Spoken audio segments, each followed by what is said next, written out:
Tachibana Junichi and Ayatsuji Tsukasa are second-year high school students and they're dating. One day, Junichi is taken aback by the scene unfolding around him with Tsukasa. They're taking a bath together. Tsukasa, who is scrubbing Junichi's back, asks if he's enjoying it. Junichi, a bit nervous, replies that it feels very nice. He can hardly believe this happy moment is happening to him. Every now and then he glances over at Tsukasa, who's wearing just a towel. Tsukasa compliments Junichi's broad back, making him blush a little. She even says she has to stretch out her arms to scrub his back fully, then suddenly slips on some soap bubbles, causing her towel to slip off. Junichi almost turns to check on her, but Tsukasa, now trying to cover her chest, warns that she won't forgive him if he turns around. Junichi follows her instructions, though he's in front of a mirror that perfectly reflects Tsukasa's image. He looks at the reflection from her feet upward, and as he reaches her face, it suddenly morphs into his little sister, Mia. Maya's voice snaps him out of his dream with Tsukasa. Junichi opens his eyes to find Mia on top of him, telling him he'll be late for school if he doesn't get up soon, and that if he gets scolded by the teacher, it won't be her fault. Annoyed, Junichi wonders why Mia had to wake him up. Not understanding what he means, Mia yells that she won't wake him up ever again, so he can sleep for the rest of his life if he wants. On his way to school, Junichi's still a bit irritated with Mia. He was so close to seeing Tsukasa's body. Suddenly, Tsukasa appears behind him and asks if he was saying her name. She greets Junichi, and he awkwardly greets her back. As he looks at her, he recalls her body wrapped in a towel, just as it was in his dream. Tsukasa, noticing his expression, puts on an annoyed face, startling Junichi. She accuses him of looking perverted, which he denies. Then, Yayoi calls out to Tsukasa, who turns to greet her friends and joins them for a chat. Junichi and Tsukasa started dating about a month ago, since the school's anniversary celebration last Christmas. He still finds it hard to believe that someone as beautiful and smart as Tsukasa is his girlfriend. After chatting with her friends, Tsukasa's friends leave. Junichi gazes at Tsukasa and she asks what's up. Junichi says it's nothing. He's just grateful to be dating her. Tsukasa asks if he did the practice problems she gave him yesterday. He admits he was too sleepy to get to them. Tsukasa encourages him to stay determined, reminding him that finals are coming up, and then there will be college entrance exams next year. Apologizing, Junichi feels that Tsukasa is always a bit overbearing with him. This morning, the homeroom teacher of Class 2 reminds the students that their finals are approaching and also announces an important upcoming school event, the election for Student Council President. The teacher says Tsukasa will be nominated for the president position, and while he won't tell the students to vote for her just because they're classmates, he encourages them to support her. Everyone claps and Tsukasa shares that based on her experience as class president and on the anniversary celebration committee, she wants the student council to inspire everyone. She asks her classmates for their support. Her friends cheer her on, confident she'll be elected as student council president. Voting will take place next week with the candidate list posted on the school bulletin board at noon. After that, the campaign season begins. The homeroom teacher reminds the students to pay attention to the candidates and consider the choice carefully before voting. This afternoon, all the students gathered on the field, eagerly waiting for the list of student council president candidates to be posted on the bulletin board. A second-year student from Class 2 mentioned to Junichi that he must be curious about the other candidates besides Tsukasa, and indeed, Junichi was a bit intrigued. One of the popular third-year students, Haruka Morishima, joked that she should have run herself, but her friend reminded her that she'd be graduating soon. Sanakata, a first-year student and Mia's friend, said she wanted to go home right away, but Mia insisted that things were just getting started. Finally, the candidate announcement was posted on the board listing 4 contenders: Seiji Hanazono, Tsukasa Ayatsuji, Sanakata, and Noriko Kurosawa. When Junichi saw Noriko's name on the list, he glanced her way, but she quickly looked away, pretending not to notice him.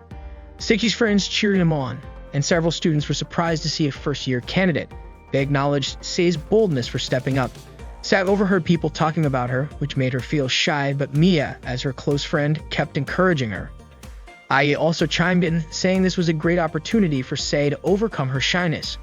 Maya and Ai assured Sei that they'd support her, so Sei started to feel calmer and more confident. Meanwhile, the list of candidates for vice president was also posted on the bulletin board. At this school, the elected president has the authority to appoint their own vice president, which can influence how people vote. Junichi asked Tsukasa who she'd choose as her vice president if she won, but Tsukasa just smiled and said it was a secret. When Junichi saw the vice president candidates, he was surprised. Tsukasa had put him on her list as her choice for vice president. Shocked, he asked Tsukasa why she picked him as her candidate for vice president. Tsukasa explained that Junichi had been a great help when they worked together on the school anniversary celebration committee, so she felt he understood how she operated, which is why she chose him. Tsukasa then asked if it was a problem for him, leaving Junichi momentarily speechless. Then Kaoru Tanamachi approached Junichi, asking if he'd seen the vice president list. Confused, Junichi checked again, only to find that Noriko had also chosen him as her vice president candidate. This meant that both Tsukasa and Noriko had selected Junichi as their choice. Stei had chosen Miya as her vice president and Seiji had chosen Romi. Junichi was even more shocked by this discovery. He saw Noriko's friends cheering her on, and Noriko smiled as she asked them for their support. Kaoru commented to Junichi on Noriko's boldness, saying it was as if she'd made a public confession. Tsukasa seemed annoyed by the whole situation. Later, behind the school, Tsukasa questioned Junichi about what this was all about. Junichi admitted he had no clue and insisted that he'd never even spoken to Noriko before. Tsukasa kept staring at him intently, so he assured her he was telling the truth. Tsukasa believed him, thinking that Junichi likely didn't know Noriko personally. She then mentioned that all she had to do was win this election. Junichi, still a bit dazed, reflected on Kaoru's comment about Noriko's choice to select him as her vice president being like a public confession. Just then, Tsukasa tapped him on the head with a piece of paper, reminding him of his commitment to study with her every day so they could get into the same university. Apologizing, Junichi realized she was right. Tsukasa figured that Junichi was probably thinking that Noriko's choice was a confession of sorts, but Junichi denied it. Tsukasa's intense stare, however, made it hard for him to lie. Junichi asked Tsukasa why Noriko would even pick him as her vice president, especially since he'd only just learned her name today. Tsukasa confidently suggested that Noriko might just be trying to get under her skin, possibly because her father was a city council member with a lot of pride and Noriko likely had her sights set on Tsukasa. By choosing Junichi, Noriko may just be trying to irritate her and lower her morale. Finally, Junichi understood the situation. Tsukasa teased him, asking if he was disappointed that it wasn't a love confession. Embarrassed, Junichi said that couldn't possibly be the case. He then asked if he should decline Noriko's offer for the vice president role. Tsukasa said there was no need to do that. What mattered most now was winning the student council president election. Besides, the election committee was currently conducting a preliminary survey. Tsukasa was confident that Noriko would realize the gap between them soon enough. Tsukasa then reminded Junichi to work on the practice problems she had given him, which were all basic questions. She asked him to complete them immediately, and Junichi got right to it. After school, Junichi asked Tsukasa why she wanted to be the student council president in the first place. Tsukasa explained that it would look good on her record, which could help her get into a good university and secure a decent job in the future. The next day, the results of the initial election survey were posted on the school's announcement board. None of the students could believe the outcome. Noriko received 311 votes, Sei got 27 votes, Tsukasa received 72 votes, and Seiji had 108 votes.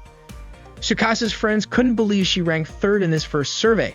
They were certain something was wrong. Tsukasa was far more well-known, and she played an important role on the committee for the school's anniversary celebration. They were convinced there must have been a mistake in the survey. Meanwhile, Noriko's friends were optimistic that Noriko would win easily, but Noriko remained humble, saying her campaign had only just begun.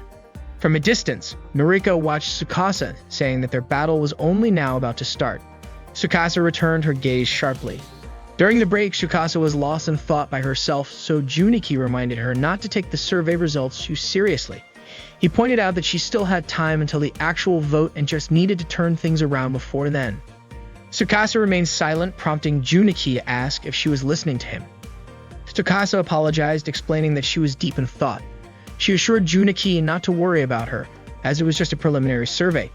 She believed Noriko was using her father's influence to tamper with the results, possibly making people choose her through her father's power. Junichi was surprised Noriko would go that far.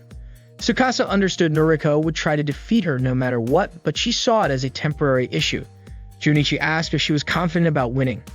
Tsukasa responded with a question, asking if he even knew who she was. Junichi smiled in relief. Just then, Yayoi arrived with friends carrying printed campaign flyers for Tsukasa. Tsukasa thanked them all, acknowledging that while her start might have been rough, she had no intention of losing and would need all their help and support. Tsukasa's friends were excited to help her distribute the flyers to students around the school. Maya and Ai too eagerly helped and supported Sai in her campaign. All the candidates and their friends were busy campaigning to win over student support. In the meantime, Junichi found himself staring as Tsukasa's skirt fluttered a bit in the breeze. This gave him an idea for a campaign poster. He even admitted that the inspiration struck when he saw Tsukasa's skirt blowing in the wind. Tsukasa was surprised that something like that could spark his imagination. Junichi explained that the current photos being used were only headshots. If Tsukasa had a captivating and memorable poster, it would definitely stand out. Tsukasa asked if he was sure, mentioning that someone had doodled on Seiji's poster. Junichi reassured her that no one would dare to mess with her poster. Tsukasa finally agreed and Junichi was thrilled to start. He began taking photos of Tsukasa, directing her poses from standing straight to tilting her body slightly and smiling at the camera. He felt like he was doing a magazine photo shoot, enjoying the process. Junichi then asked Tsukasa to sit down to add more variety, suggesting poses like lifting one knee, crossing her legs, and even removing her socks. Tsukasa looked at him with a less than pleased expression, causing Junichi to drop his camera in shock. The next day, the bulletin board displayed the results of the second survey for the Student Council President election.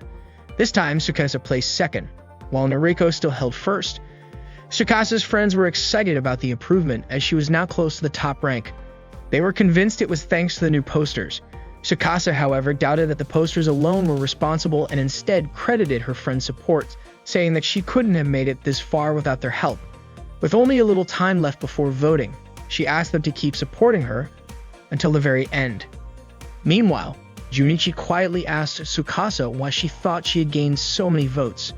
Tsukasa suspected that most of the votes Seiji had been gathering from the girls had likely shifted to her, mentioning that some girls had started avoiding him after he accidentally dropped a porn magazine in the school hallway. She made sure Junichi understood not to do anything foolish, as it could affect her vote count. Noriko, however, was annoyed by Tsukasa's rising popularity and together with her friends began plotting a way to secure her lead. Fearing that Tsukasa might overtake her, they decided to put their final plan into motion. One of Noriko's friends approached Junichi, telling him that Noriko wanted to speak with him. Junichi followed, led by Noriko's friend to meet her. Meanwhile, two of Noriko's other friends made sure to pass by Tsukasa and gossip about how Noriko planned to confess her feelings to Junichi behind the school. Hearing this, Tsukasa decided to head to the back of the school as well. Junichi walked over to where Noriko was waiting. She thanked him for coming, apologized for calling him over, and for listing his name as her potential vice president without discussing it first. Noriko added that this might be her last chance. Aware that Junichi was dating Tsukasa, she confessed she just couldn't give up on him. As Tsukasa made her way to the back of the school, two of Noriko's friends who were watching her from above gave a signal to another friend hiding behind a tree. This friend used a mirror to reflect light toward Noriko, letting her know Tsukasa was near. Seeing the flash, Noriko suddenly hugged Junichi, just as he was in the middle of his polite rejection. Noriko begged him not to say anything, holding onto him tightly enough that Junichi could feel her chest pressed against him. She insisted that he understand her feelings and moved her face closer to his, nearly pressing her lips to his, just as Tsukasa arrived and witnessed the whole scene in shock. Tsukasa saw Noriko hugging Junichi, and Junichi was shocked when he turned around and found Tsukasa standing behind him. Junichi immediately said that it wasn't what Tsukasa thought, and he quickly pulled Noriko's hands off his body. Tsukasa grabbed Junichi's tie and pulled him away. Noriko shouted that Junichi wasn't at fault, but Tsukasa looked at her angrily and left without a word. Noriko felt pleased, knowing she'd managed to make Tsukasa angry. Tsukasa took Junichi to a storage room. She got closer to him, making Junichi nervous as he thought Tsukasa was mad at him. But instead, Tsukasa pulled his tie and forcefully kissed him on the lips, then calmly straightened his tie. She asked if Junichi felt calmer now. Junichi replied that if Tsukasa kissed him once more, he'd feel even calmer. Tsukasa gave him a playful flick, telling him not to get carried away. Junichi apologized.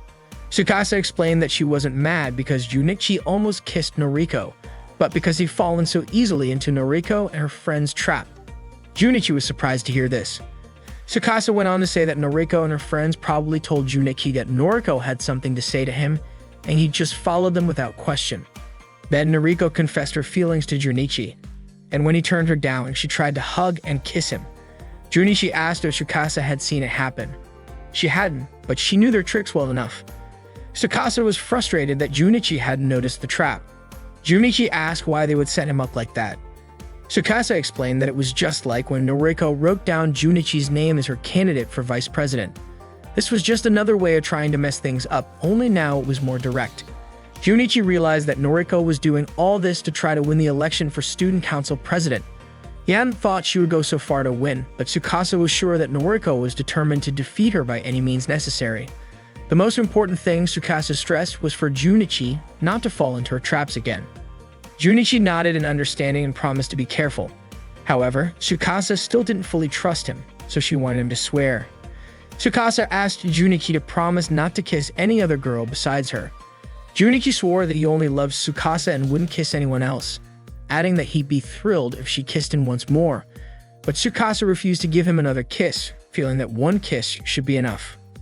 The next morning, Junichi was still sleepy on his way to school when Ryoko Sakurai greeted him. Junichi commented on Ryoko's energy so early in the morning, and Ryoko asked if Junichi was feeling a bit worn out. Junichi said he wasn't, but Ryoko suddenly remembered that today was the campaign speech for the student council president election, and that Junichi was chosen as a candidate for vice president by both presidential candidates. Ryoko assumed Junichi had been up all night wondering who would win. No matter who won, Noriko or Tsukasa, Junichi would still end up as vice president. Ryoko then teased him, asking if he'd raise the tea club's budget if he became vice president. Junichi asked why the budget needed to be raised. Ryoko smiled and told him to think of it as the tea club's sudden stroke of luck.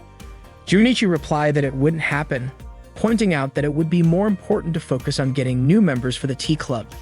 If no one joined next year, Ryoko would be the only one left in the club. Ryoko understood and admitted she was trying to figure that out too.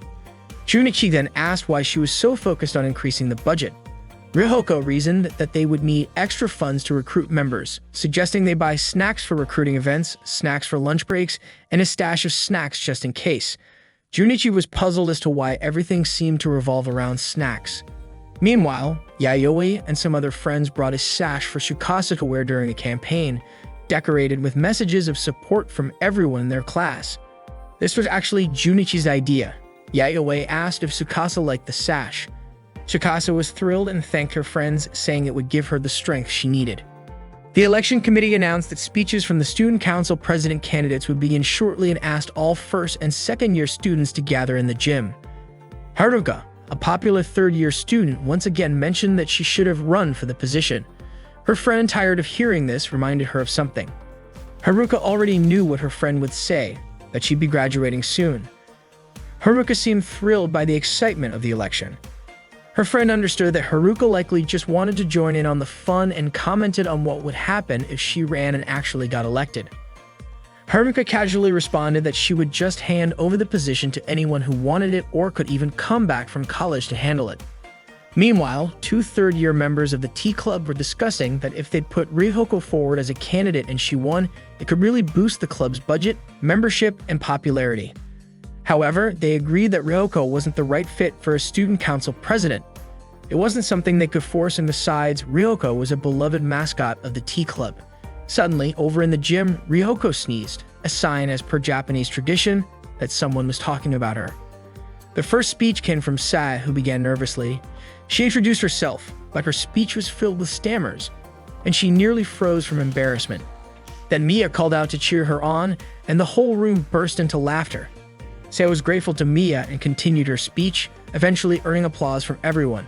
Backstage, Junichi commented on the positive reactions Sae received. However, Tsukasa pointed out that a positive reaction alone didn't guarantee more votes. With Sae's speech over, it was now Tsukasa's turn. Just as Junichi reminded her, Tsukasa suddenly hugged him from behind. Junichi encouraged her, and Tsukasa began her speech with confidence, delivering it in a way that captivated the entire audience. After her, Noriko gave her speech, followed by Seiji. Finally, it was time for the voting, and afterward, everyone waited outside in the schoolyard for the final results. Sae was being cheered on by her two close friends, and Tsukasa's friends couldn't contain their excitement as they waited for the outcome. Junichi felt tense, but Tsukasa reassured him, saying there was no need to worry, and then held his hand, telling him that no matter the result, they'd worked hard together. Everyone's attention turned to the committee members arriving with the vote tally. They posted the results on the announcement board, and all the students eagerly gathered around. Tsukasa's friends were the first to congratulate her, as she had been elected as the student council president. They were thrilled and expressed their congratulations. Tsukasa thanked them, saying she couldn't have done it without their support. Yayoi mentioned that Tsukasa's hard work had paid off. Masayoshi also congratulated Junichi, who was now officially the vice president, commenting that it suited him as a recognized young man. Kaoru remarked that it was actually Tsukasa who had won and Junichi had only been chosen by her. But Masayoshi insisted that it was one of the reasons he admired Junichi. Kaoru then jokingly referred to Masayoshi as Junichi's minion, making everyone laugh. Junichi still couldn't believe that Tsukasa had won by such a wide margin. Tsukasa had already anticipated the result, saying that with a speech like hers, anyone would support her. Even Keiko had been so moved that she teared up during Tsukasa's speech. Masayoshi called it a legendary speech. Tsukasa thought her friends were praising her too much. Masayoshi assured her that with such a large margin, her leadership for the next year was secure. However, Tsukasa wasn't entirely convinced, saying she would work hard to ensure her position was secure, and Masayoshi believed that she absolutely would. Mia, Sei, and Ai went to a karaoke spot. Mia proposed a toast, but Ai pointed out that it didn't seem right since they lost the student council president election. Mia, however, argued that wasn't true. From the beginning, their goal in nominating Sei for the position was to help her overcome her shyness, and Sei had put in her best effort all the way through the election process. That alone, Mia said, was enough reason to celebrate. Ai agreed with Mia's point and they toasted. Mia then set out a new goal for Sei. She should aim to lead the school's anniversary planning committee, run for student council president again next year, and keep going as committee chair and president every following year. Sei was stunned while Ai laughed, saying that was a bit too much. Mia, unfazed, encouraged Sei to go all out with her support. She then cheered them up by suggesting they sing to their heart's content to lift their spirits. Meanwhile, Noriko's friends tried to comfort her, telling her not to dwell on the election results too much. They assured her that she'd just been a bit unlucky this time. Noriko laughed it off, saying that although she didn't win this time, she'd definitely succeed next time. She then dramatically shouted out the window that she'd use any means necessary to win Junichi over from Tsukasa. The students outside were startled by her bold declaration. The next day, Tsukasa and Junichi were heading home together. Junichi congratulated Tsukasa and she thanked him warmly. She could tell that he was exhausted, so she suggested they skip studying for the day as a reward. Junichi was pleased, though he teased her about the small reward. Tsukasa laughed, warning him that she'd make sure he worked extra hard the following day, and she would be even stricter than usual. Junichi protested, but Tsukasa firmly decided there would be no changes to her plan. Suddenly, a dog came running toward them. Startled, Junichi thought he should protect Tsukasa as both her boyfriend and her vice president. In an attempt to distract the dog, he tossed his bag to get its attention, which worked. The dog started chasing him instead. Tsukasa, bewildered, asked him what he was doing, but Junichi just kept running, calling back that he was leading the dog away and urging her to escape. Unfortunately, he didn't watch where he was going, slipped and fell into a river, while the dog simply ran off. Now soaked, Junichi found himself later warming up in Tsukasa's bathroom. On their way home, Tsukasa noticed how soaked he was and worried he might catch a cold. She invited him to her house to dry off. Junichi, a bit flustered, was taken aback by her invitation. Tsukasa noticed and asked if he didn't want to come over. Junichi clarified that it wasn't that he didn't want to, he just felt embarrassed. Tsukasa reassured him, saying her family wasn't home and suggested he take a bath while waiting for his clothes to dry. She even offered to scrub his back. Junichi thought she was joking, but she was entirely serious. Tsukasa started to undress, telling Junichi not to look. He obediently turned away, still unable to believe how serious she was. His mind wandered to a dream he'd had where Tsukasa had been scrubbing his back, wearing nothing but a towel. A moment later, Tsukasa came into the bathroom and Junichi quickly closed his eyes. She told him to open them and look at her. When he did, he was astonished. Tsukasa was standing there in a swimsuit, looking incredibly charming. Tsukasa asked if Junichi had any complaints about her.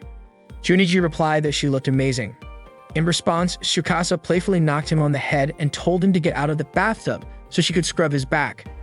Junichi immediately complied, standing up, but unfortunately didn't realize he was completely naked. Tsukasa was shocked and let out a scream, then slapped him hard, leaving Junichi feeling the sting. She reminded him that it was his own fault for being careless. Junichi quickly apologized and Tsukasa began scrubbing his back. Junichi felt tense at first, but soon realized how enjoyable it was. It felt so much better than doing it himself. Tsukasa asked how it was, and he replied that it felt amazing. While she continued to scrub his back, Tsukasa thanked him, and Junichi asked if it was because of the student council election since she'd already thanked him quite a bit.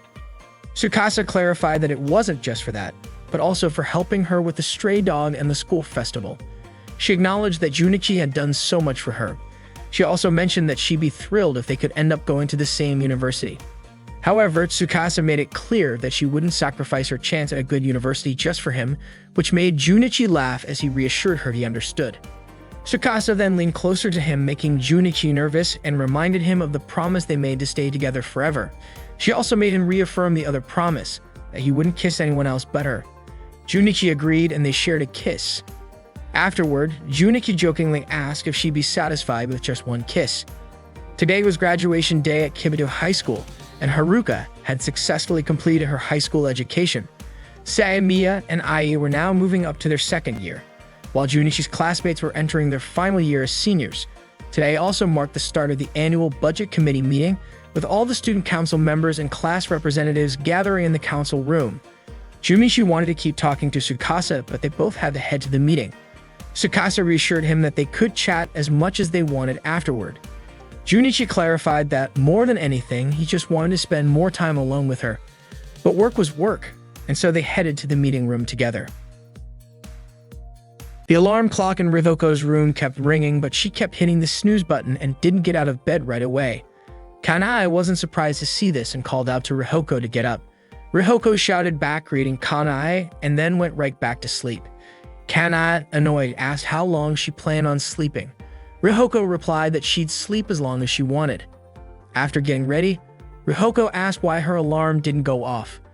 Kanai said it rang loudly as usual, and that she thought Rihoko actually woke up for a moment. Kanai mentioned that this wasn't a good example for the president of the tea club. Rihoko laughed and said it was fine since Junichi was the vice president and he handled everything for her. Kanai didn't entirely agree with Rihoko on this. Rihoko added that Junichi was very reliable. Kanai felt that was just Rihoko's opinion, and she urged Rihoko to hurry up so they wouldn't be late for summer classes.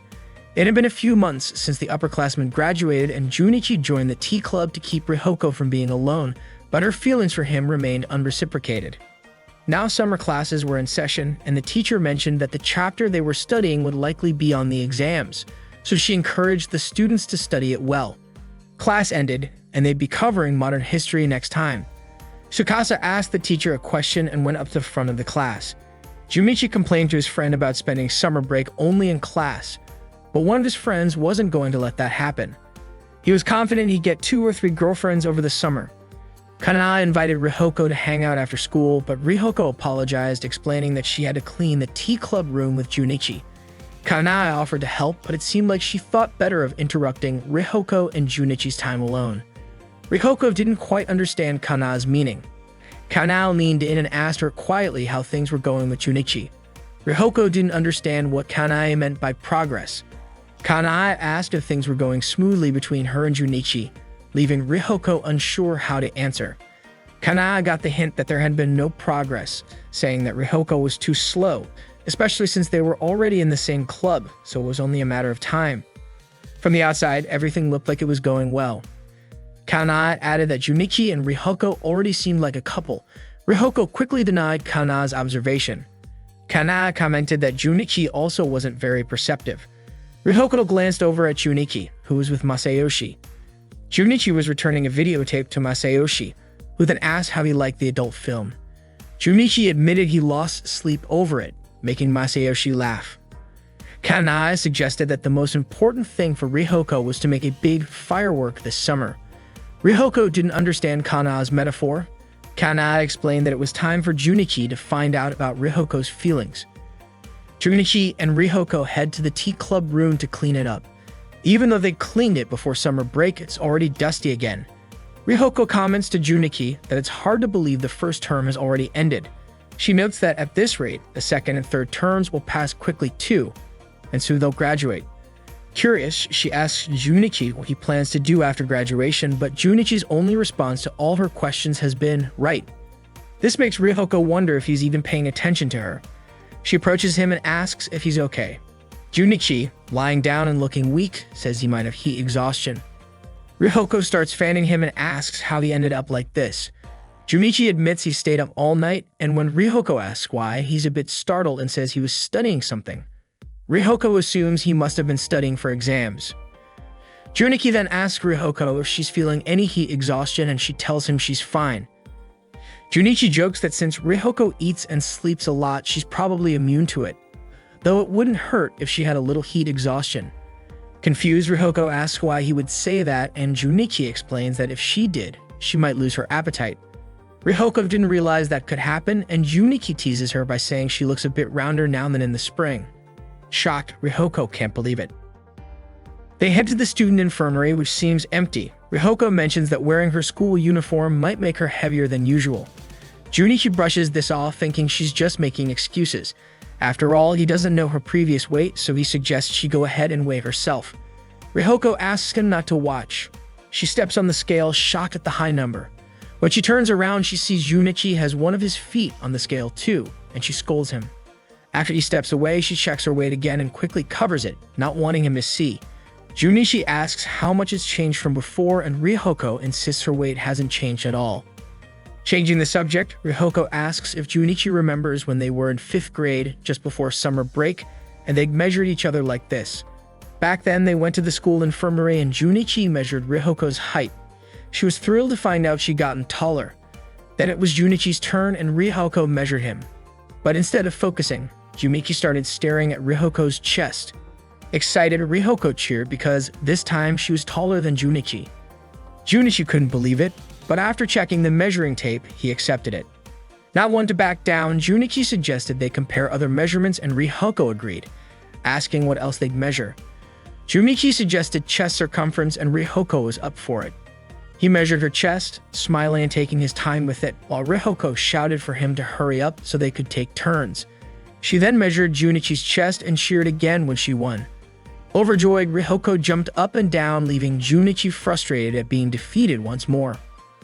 Ryoko started feeling nostalgic about the old days when she and Junichi used to measure their height every year. Usually, Junichi would win. But that one time, Ryoko actually beat him. Junichi mentioned how he was even surprised by how much she had grown, which made Ryoko curious about what kind of size he was talking about. Taken aback, Junichi quickly clarified that he was only referring to her height. He then suggested they play the height measuring game again, just like in the past. Ryoko pointed out that Junichi was clearly taller than her now, but he playfully suggested they add chest measurements to the total height for a fairer comparison, which Ryoko agreed to. After measuring her height, Junichi asked Ryoko to raise her arms so he could measure her chest as well. He seemed a bit flustered, and Ryoko even called him out for taking too long with the measurement. Junichi apologized, and when Ryoko asked for the total, it turned out she still lost. Junichi concluded that both of them had grown significantly over the years. They then headed to the school garden, where Junichi lay down exhausted on a bench. Ryoko asked if his heat stroke was serious. Junichi admitted that it was quite bad, explaining that his eating schedule had also been thrown off since his parents left to visit his uncle, who was sick. Ryoko asked if this was the same get-rich-quick uncle of his, and Junichi confirmed it, adding that he'd been surviving on instant noodles and watermelon. Ryoko joked that if he kept that up, he'd turn into a rhinoceros beetle, and asked why he didn't just ask Mia to cook something for him. But Junichi declined, saying Mia's cooking was worse than the summer heat itself. At this, Ryoko offered to come over and make him dinner, which completely surprised Junichi. He was thrilled, eagerly asking her to come. Ryoko smiled and asked what he'd like to eat for dinner, to which Junichi replied he'd be happy with anything but instant noodles and watermelon. She encouraged him to think of a specific dish, and he mentioned he wanted something that could help with his heat exhaustion. Ryoko considered making something refreshing and nourishing, finally telling him she'd prepare something delicious for dinner. She said goodbye and promised to return at dinner time, heading off to buy ingredients. Junichi told her to be careful, jokingly warning her not to trip. And just then, she stumbled. Junichi smiled, watching her leave, glad to see her so lively. Ryoko, meanwhile, was already excited about what she'd cook later. When she got home, Ryoko immediately started picking out an outfit for her visit to Junichi's. She had 4 options and finally settled on a dress similar to what she'd worn when they used to play together years ago. Even with her undergarments, she couldn't decide, eventually choosing not to change them at all. After dressing, she grabbed her shopping list and headed out for ingredients. Walking with her list in hand, she planned to make soy-glazed eggplant and a chilled pork salad. She decided to go to the butcher's first. Suddenly, someone called her a lost lamb on her way to dinner and offered to guide her down the right path. Ryuhoko turned and recognized the voices. It was her upperclassmen, Yuzuki Ruriko and Heba Manaka, both former members of the tea club.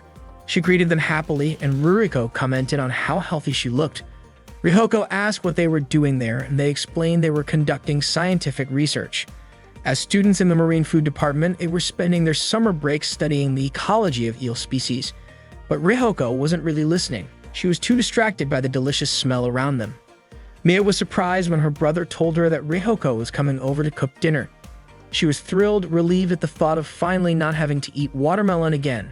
Though she claimed before that she could survive on just watermelon, which had been delivered to the house earlier, Mia admitted that while it was fun at first, she eventually got tired of it. Laughing, she said she was excited to have a proper dinner for a change and teased Junichi, blaming him for only knowing how to make fried rice. When they opened the fridge and found only watermelon, Junichi joked that they had practically become rhinoceros beetles. Mia asked her brother to go buy some ice cream and Junichi complied. Meanwhile, Ryuhoko shared with her upperclassmen that she was going to cook for Junichi, which was why she was out shopping for ingredients. She had already decided on what to make but thought eel might also be a good idea. She sampled some eel her seniors had prepared, finding it delicious. Ruriko then asked Ryuhoko if she had kissed her vice yet, catching her off guard and making her wonder why Ruriko would ask something like that. Based on Ryuhoko's reaction, Manaka guessed that it hadn't happened yet and that there hadn't been much progress between them. Ryuhoko admitted as much. After a moment of eye contact, her two seniors handed her a live eel, with Ruriko remarking that eating it would definitely revive Junichi. Ruriko and Manaka assured her she didn't need to be shy about it. When Ryuhoko tried to take the eel, its slippery surface made it hard for her to hold, and she ended up dropping it, so they gave her a grilled eel instead. Ruriko also suggested other ingredients that might help with sunstroke recovery, like lotus root. She explained that in Chinese characters, lotus root is written to represent training and stamina, symbolizing strength. She added that legendary kung fu masters were known to eat it often. Ryuhoko smiled, commenting that this felt familiar, just like back when they were all members of the tea club. Ruriko had once asked her if she knew the meaning behind the term "chowkscreen," to which Ryuhoko had no answer. Ruriko had explained that in ancient Hebrew, shuk meant love and lim meant good luck charm. Ryuhoko laughed, saying she wouldn't be tricked by Ruriko again, as she had grown up since then. Ruriko responded that she wouldn't pull those kinds of pranks anymore, as they were now university students and adult women. But Ryuhoko seemed a bit doubtful. Ruriko asked if Ryuhoko didn't trust her, and Ryuhoko apologized for being suspicious. Ryuhoko took notes on her seniors' cooking tips and thanked them. She then asked how they were finding college life and if they were having fun. Ruriko replied that it was pretty enjoyable, and Ryuhoko asked if they had joined the tea club again. They said no, they had joined the tennis club this time. Ryuhoko imagined them looking glamorous in tennis outfits, which Ruriko seemed to notice, teasing her that she knew exactly what Ryuhoko was imagining. Embarrassed, Ryuhoko blurted out, asking how they knew. Ruriko called her an innocent girl, while Manaka referred to her as a sweet kid. Ruriko also gave her some eel liver, and Manaka suggested that Ryuhoko make it into eel liver soup. Ruriko expressed hope that Junichi would enjoy Ryuhoko's cooking. As Ryuhoko was leaving, Ruriko prayed that the power of the eel would make Junichi strong that night, giving him unparalleled stamina, as Manaka put it. After finishing her shopping, Ryuhoko suddenly heard someone call her name, inviting her for tea. She turned to see it was her classmate Makabe, who was also surprised to see her. He seemed captivated by Ryuhoko's appearance and asked if she had been out shopping like him. Ryuhoko confirmed and explained she had been buying ingredients for dinner. She then said goodbye, but Makabe stopped her. While Junichi is at the supermarket buying ice cream, he suddenly spots Ryuhoko walking past the store's glass window. He quickly rushes outside, but Ryuhoko is already out of sight. Meanwhile, Makabe has taken Ryuhoko to a spot near the train tracks. Curious, Ryuhoko asks why Makabe brought her there.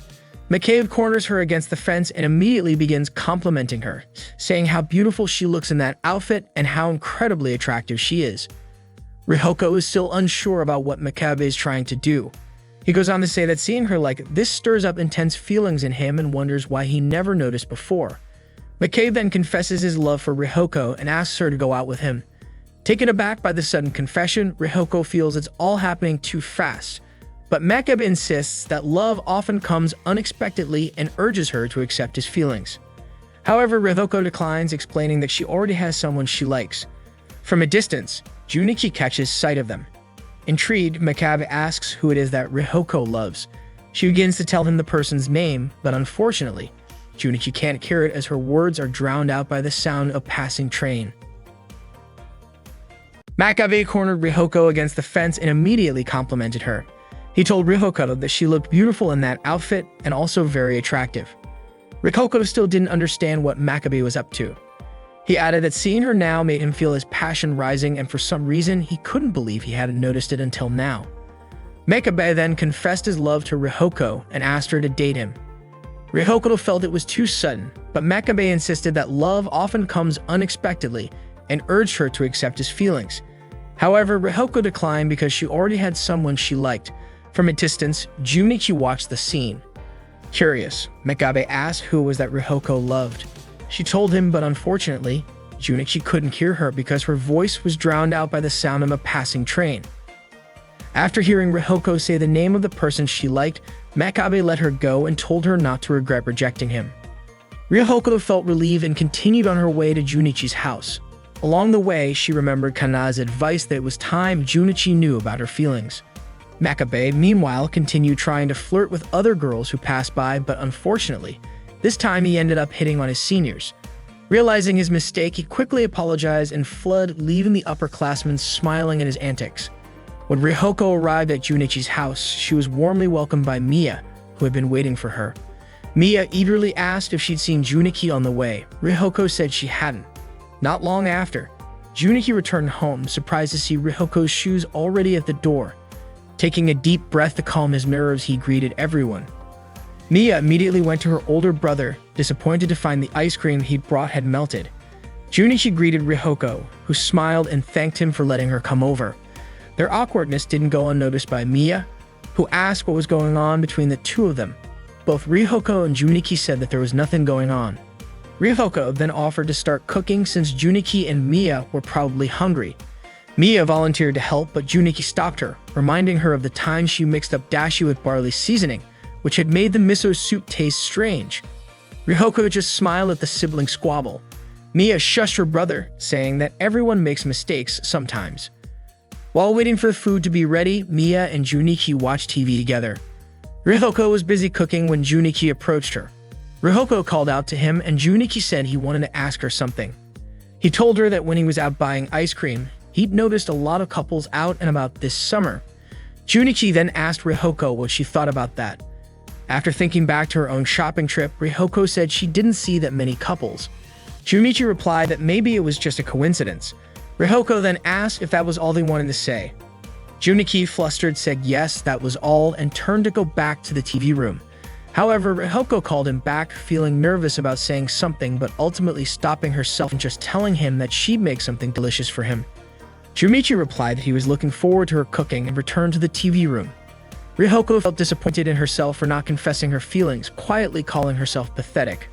Dinner was finally ready, and Rihoko had prepared an impressive spread. Miya and Junichi were both shocked to see it, with Miya calling Rihoko amazing and Junichi complimented her, saying the food looked delicious and asking if the ingredients were expensive. Rihoko just smiled, telling him that she'd gotten some of the ingredients from an upperclassman. Ruriko and Minaka were out fishing, chatting about how Rihoko was probably busy making a refreshing, energy-boosting meal with all her effort. Ruriko mentioned that they had tricked Rihoko again when she told her about another ingredient that supposedly treats heat stroke, lotus root. Lotus root is written in Chinese characters meaning training and steak, symbolizing fitness. It said that kung fu masters often eat it. Minaka commented that Rihoko is such a naive girl. Ruriko hoped it was time for Rihoko to confess her feelings to Junichi. Suddenly, something tugged on Ruriko's line. It moved fast, and the fish seemed huge. Minaka jumped in to help pull it up. After Rihoko talked about her upperclassmen, Junichi asked what their college life was like. Rihoko said they were doing well, enjoying life as students, and they even joined the tennis club. For a moment, Junichi imagined how attractive her upperclassmen must look in tennis outfits. Rihoko said they were very kind, teaching her many things and even showing her how to make the dinner recipe they were eating that night. Junichi smiled and continued enjoying his meal. Mia thanked Rihoko for making the dinner, and Junichi was so full he could barely move. Mia commented that Junichi's appetite had finally returned, and he replied that it was because the food was so delicious. Rihoko smiled with satisfaction, grateful she could cook for Junichi and Mia. Junichi thanked her, and Rihoko waved it off, saying that if they liked it, she can come over to cook dinner again. Mia was thrilled to hear this, and Junichi happily agreed. Just then, the phone rang. Mia asked Junichi to answer it because she was too full to move. Junichi refused, saying he was sure the call was for Mia anyway, and that she should pick it up. Mia argued back, and they decided to settle it by playing rock, paper, scissors. In the end, Mia had to answer. It turned out to be Sai, who apologized for calling so late and invited Mia to go to the amusement park with her the next day. Junichi overheard Mia's conversation and felt proud for correctly guessing that the call was for her. Rihoko was cleaning up the dishes, and when Junichi offered to help, Rihoko told him it was fine. She called Junichi's name, wanting to say something, but Mia suddenly yelled loudly from her call. Mia ran over to Junichi and Rihoko, announcing that she'd be going to the amusement park with Sai and Ai tomorrow. Overjoyed, Mia suddenly declared that it was time for dessert. Junichi called her out on it, pointing out that she had just said she was full. Mia replied that there's always extra room for dessert and asked Rihoko if she wanted some too. Rihoko nodded, smiling. Junichi laughed, commenting on how Mia's appetite was truly incredible. Rihoko smiled at this. Mia prepared shaved ice for dessert, and for herself, she made an enormous portion. Junichi warned her that her stomach might hurt if she ate it all, but she simply poured syrup over the ice. Ideally, it would have been time for ice cream, but unfortunately, the ice cream had melted. Junichi apologized for that. Mia then proudly displayed her 7-flavor shaved ice creation, offering some to Rihoko, who just smiled back. Heavy rain began to pour outside, so Mia suggested that Rihoko spend the night at their house. Rihoko initially declined, but Mia worried that she'd catch a cold if she walked home in such heavy rain. Mia asked her brother what he thought, and Junichi agreed it would be best if Rihoko didn't mind. In the end, Rihoko decided to stay over and gave Junichi a grateful smile. Rihoko was soaking in the bath, thinking in disbelief about how she was staying at Junichi's house tonight. So much had happened in one day. Meanwhile, Junichi was looking through his small photo album, filled with pictures of him and Rihoko from when they were kids, all the way through grade school to high school, each photo perfectly organized. There was even a picture of the two of them in the tea club room. Rihoko tried to build up her confidence, telling herself that she would confess her feelings tonight. Junichi heard Rihoko finish her bath, and Mia offered her a futon. Rihoko apologized to Mia for the trouble, but Mia was thrilled, saying she was excited to sleep next to Rihoko. Mia even joked about using Rihoko's soft chest as a pillow. Junichi knocked on Mia's door, asking if Rihoko's clothes fit her. He was stunned when he saw Rihoko, and without thinking, muttered soft while looking at her chest. Rihoko was confused and asked what he meant. Junichi quickly covered up, saying he didn't mean anything by it, and then asked if the clothes fit her. Rihoko replied that they fit just fine and thanked him. Mia commented that Rihoko looked squeezed into Mia's clothes, but luckily Junichi's clothes fit her comfortably. Mia then quickly shooed her brother out of the room and shut the door. In the middle of the night, Rihoko noticed Mia sleepwalking out of the room, leaving her a bit puzzled. Mia ended up in Junichi's room, startling him as she walked in. He was even more surprised when she began to pull down her pants. Junichi leaped out of bed and gently shook Mia awake. Mia opened her eyes, mumbling bathroom, and Junichi sighed, saying she must have eaten too much shaved ice. Afterward, Mia returned to her room to continue sleeping. However, Mia's loud snoring kept Rihoko awake. She got up and walked to Junichi's room, knocking on his door only to find he wasn't there. Rihoko went out to the porch, where she found Junichi sitting and gazing into the yard. He turned around, noticing her behind him, and asked why she'd come out. Rihoko said she couldn't sleep, and it turned out that Junichi couldn't either. They sat together on the porch, looking out into the yard. The rain had finally stopped, and just as Rihoko began to say something to Junichi, he invited her to play with sparklers together. Rihoko agreed. Junichi reminisced about their childhood, recalling how they played with sparklers almost every day during summer break. If you remembered right, the fireworks they used to play with had little parachutes. Rihoko laughed, saying he used to get so excited trying to catch the parachutes that floated down after the fireworks exploded. Junichi remembered how much Rihoko loved the sparkling fireworks.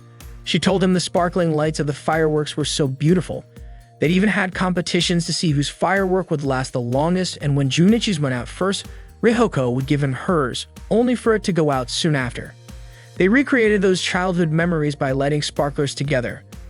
Rihoko mentioned how their last summer break in high school was almost over, and it felt like it had flown by, like it was just yesterday. They attended the opening ceremony as new students. Rihoko asked if Junichi had decided on what he wanted to do after graduation. Junichi returned the question, and she admitted she was still undecided. He remarked that it was time for them both to figure it out soon.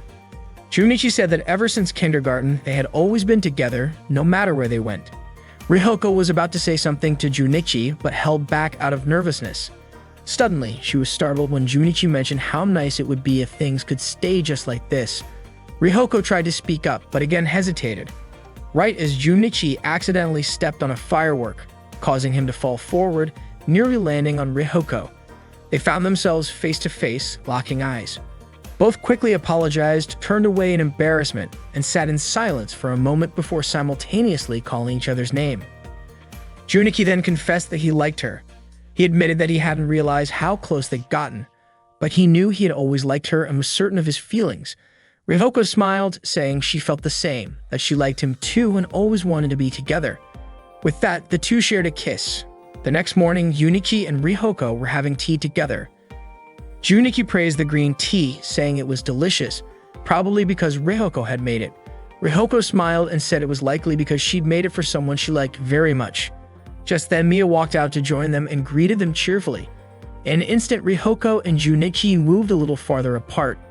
Mia noticed and asked why they both looked so red. Junichi nervously suggested it might be because the tea was hot, while Rihoko offered that maybe it was because of the warm weather. Mia stared at her brother, inching closer, and commented that something seemed strange about him. Junichi raised his voice, insisting there was nothing strange about him. Mia, puzzled, asked why he seemed so upset, still doubtful of his answer. Rihoko simply smiled, watching the sibling banner play out in front of her.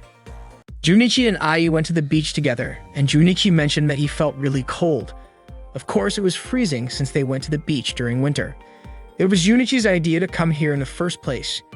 He worried they might catch a cold if they stayed like this, so he suggested warming up. Ai didn't quite understand what he meant until Junichi suddenly squeezed himself into her jacket and hugged her. He said Ai's body felt so warm, and Ai asked if this was the real reason he wanted to come here. Junichi admitted that for today it was. After all, they rarely saw each other at school lately. Recently, Junichi had been busy attending prep sessions for university entrance exams, while Ai had her hands full with swim club activities and household chores. Junichi mentioned how much he was looking forward to their Christmas date, and Ai agreed. It had been almost a year since their last Christmas, and the season was just around the corner again. Last year was so much fun. Unfortunately, when they visited the hot springs last time, they couldn't climb the hill because the deer population was rapidly growing. Just as Ai was about to ask about their plans for this year's date, she realized Junichi had fallen asleep on her shoulder. In his sleep, he murmured something about definitely getting into university and becoming a man worthy of her. Ai smiled at the sight of him mumbling in his sleep and called him a hopeless upperclassman. The next day, Ai went to Junichi's house. Mia opened the door and greeted her cheerfully. Ai greeted her back and asked where Junichi was. Mia explained that he was still asleep, likely because he had been up late studying. Ai then headed straight to Junichi's room to wake him up. Mia thanked her for doing this almost every day and mentioned how lucky Junichi was to have a girlfriend like Ai. When she entered Junichi's room, Ai immediately opened the curtains and tried to wake him up. However, Junichi complained about still being sleepy. Ai warned him that he had just enough time to get ready or risk skipping school for the day. Junichi jokingly suggested that skipping wasn't such a bad idea. Ai countered by threatening to pull him out of bed if he didn't wake up. But instead, Junichi pulled her under the blanket and hugged her. Later, Ai and Junichi walked to school together. On the way, Junichi kept yawning, prompting Ai to ask if he had indeed been up late studying as Mia had mentioned. Junichi admitted he got carried away because he was feeling so motivated to work on practice exams. Ai praised his hard work but gently reminded him not to overdo it.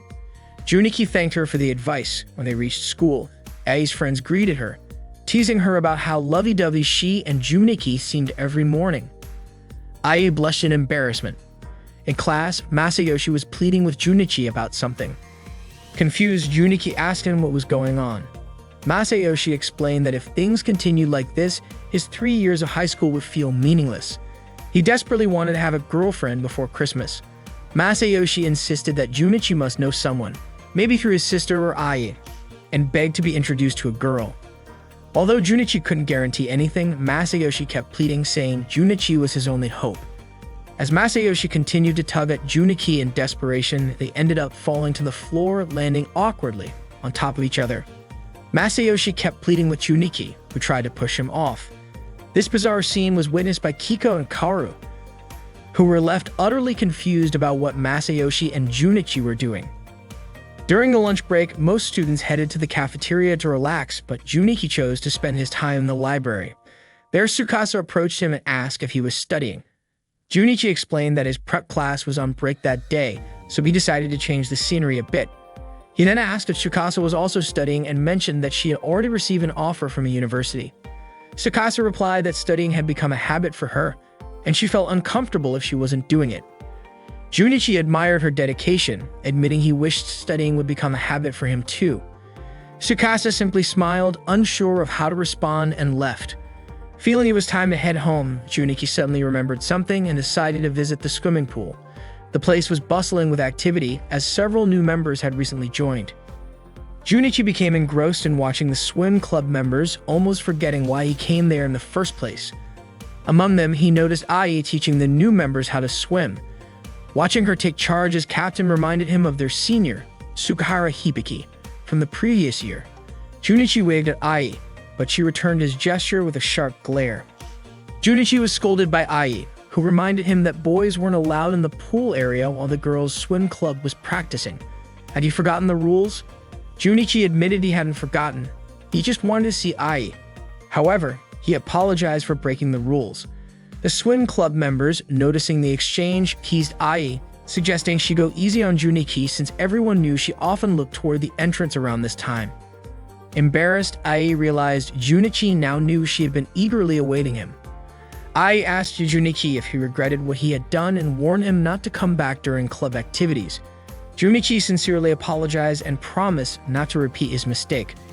Ai forgave him and ended his punishment, but suddenly Mia showed up, urging Ai not to let him off so easily. Junichi, surprised to see Mia there, asked what she was doing at the pool. Mia revealed she had joined the swim club this year. Junichi was shocked to learn this, as Mia had kept it a secret. She explained that it was more fun to surprise him this way. When Junichi asked Ai if she had known, Ai admitted that Mia had asked her to keep it a secret from him. Mia insisted Ai punished Junichi further, accusing him of ogling not just Ai, but also the other girls while grinning. Ai, startled, turned to Junichi, who quickly denied grinning at anyone. Mia called her brother a liar, pointing out how pervy his face had looked earlier. Junichi, flustered, covered his face in embarrassment. Mia laughed, thoroughly amused by her brother's awkwardness. Ai then called out to Junichi, and she and the other girls approached him with angry expressions. Panicking, Junichi tried to explain that it was all a misunderstanding, but it was too late. Their frustration boiled over, and they ganged up on him. On their way home, Ai was visibly upset with Junichi, feeling that his behavior had gone too far. However, Junichi kept insisting that he only went to the pool to see her. Since he had no prep class that day, he thought it would be nice to walk home together after so long. Ai eventually softened and forgave him, but on one condition. As punishment, Junichi had to accompany her grocery shopping. Ai mentioned there was a big sale today, with a maximum of 2 cartons of eggs and 1 bottle of milk per person at the nearby supermarket. Junichi gladly accepted his punishment, but Ai warned him that she wouldn't forgive him again if he ever peeked at the girls in the pool. Later that day, Junichi was resting in the school infirmary. During lunch break, Ai went to check on him. She gently covered him with a blanket, but the movement woke him up. Ai apologized for disturbing him. Junichi thanked her for tucking him in and tried to sit up, but Ai stopped him, insisting he should stay lying down. Curious, Junichi asked why Ai had come to see him. She explained she had been looking for him to eat lunch together, but now she understood since Mia told her he'd been up all night studying. Hearing Mia's name, Junichi remembered something. He shared a childhood memory of how Mia loved falling asleep on their dad's stomach. Ai laughed, recalling her little brother Ikuo, who would quickly fall asleep when she sang him lullabies, though he never slept on her stomach.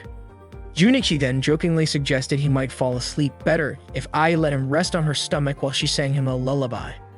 Ai, flustered, asked if he really expected her to do that. Junichi casually replied that it wouldn't bother him if it didn't bother her.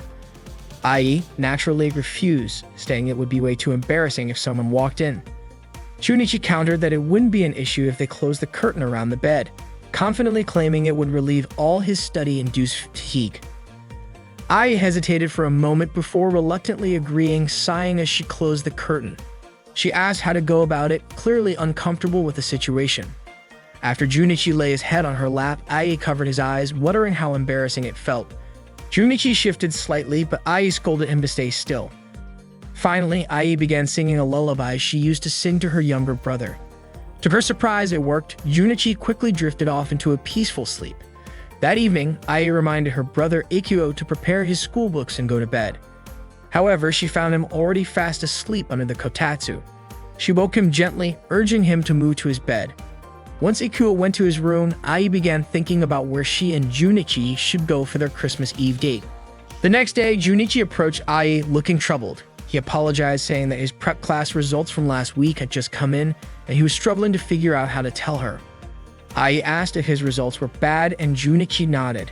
When she asked just how bad, Junichi sheepishly admitted that if she looked at the rankings from the bottom up, she'd find his name quickly. Ai was shocked. Junichi explained he had answered correctly, but had written his answers in the wrong rows. Ai sighed, saying she understood if it was just a mistake. However, Junichi was still embarrassed. Ai reassured him, saying there was no need to apologize since he could just do better next time. Junichi clarified that his apology wasn't for that. He explained that because of his poor results, he was now required to attend a strict training camp for low scorers, starting on December 23. Ai was taken aback. Junichi continued, explaining that he had tried to negotiate with his prep teacher, arguing that his answers were correct aside from the misplaced rows. However, the teacher refused to make exceptions, stating that such errors wouldn't be forgiven in the actual entrance exams. Worse, Junichi revealed that rumors about the training camp described it as harsh. The head instructor was said to be incredibly strict, and attendees would be quarantined for the entire duration of the camp. They would be woken up at 5 a.m. every day and required to study relentlessly until bedtime. Ai couldn't hide her dismay at hearing this. After hearing Junichi's explanation, Ai mentioned that she also needed to attend the women's swim club after party following the school anniversary celebration. She was a little worried that this might cut into their date time. As the captain of the swim club, Ai had to be there, so she pointed out that it was just a coincidence they both had events happening at the same time. Ai asked Junichi not to worry too much about it. Junichi promised to make it up to her, and Ai said she'd look forward to it. Before leaving, she encouraged Junichi to do his best at the training camp. Sei announced to her classmates that their class had decided to perform a play for the school anniversary celebration. She asked them to start assigning roles and supporting staff and encourage everyone to share their thoughts. Meanwhile, Ai was lost in her thoughts, regretting what she had told Junichi earlier. The morning practices for next year's club meetings wouldn't start until next week, but with the school anniversary preparations underway, their time together was going to be even more limited. Mia, noticing Ai's distraction, asked what role Ai wanted to play in the drama.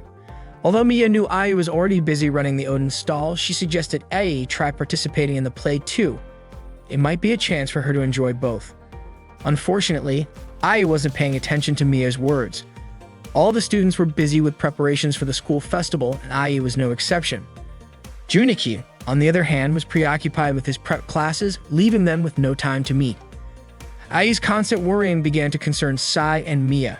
Meanwhile, Junichi often fell asleep in class from staying up late studying and even got scolded by his teachers. Ai couldn't stop thinking about him, and after school, Junichi spotted a coat on display in a store and found himself drawn to it. The day of the school anniversary celebration arrived, and Ai's classmates busied themselves preparing for the play. Ai, however, still couldn't shake her thoughts about Junichi. She wandered into the infirmary to reminisce about the time they had spent there together. With the training camp just around the corner, Ai decided to make a blanket for Junichi, hoping he could use it during the camp. It felt early, but she thought a Christmas gift like this might show him how much she supported him.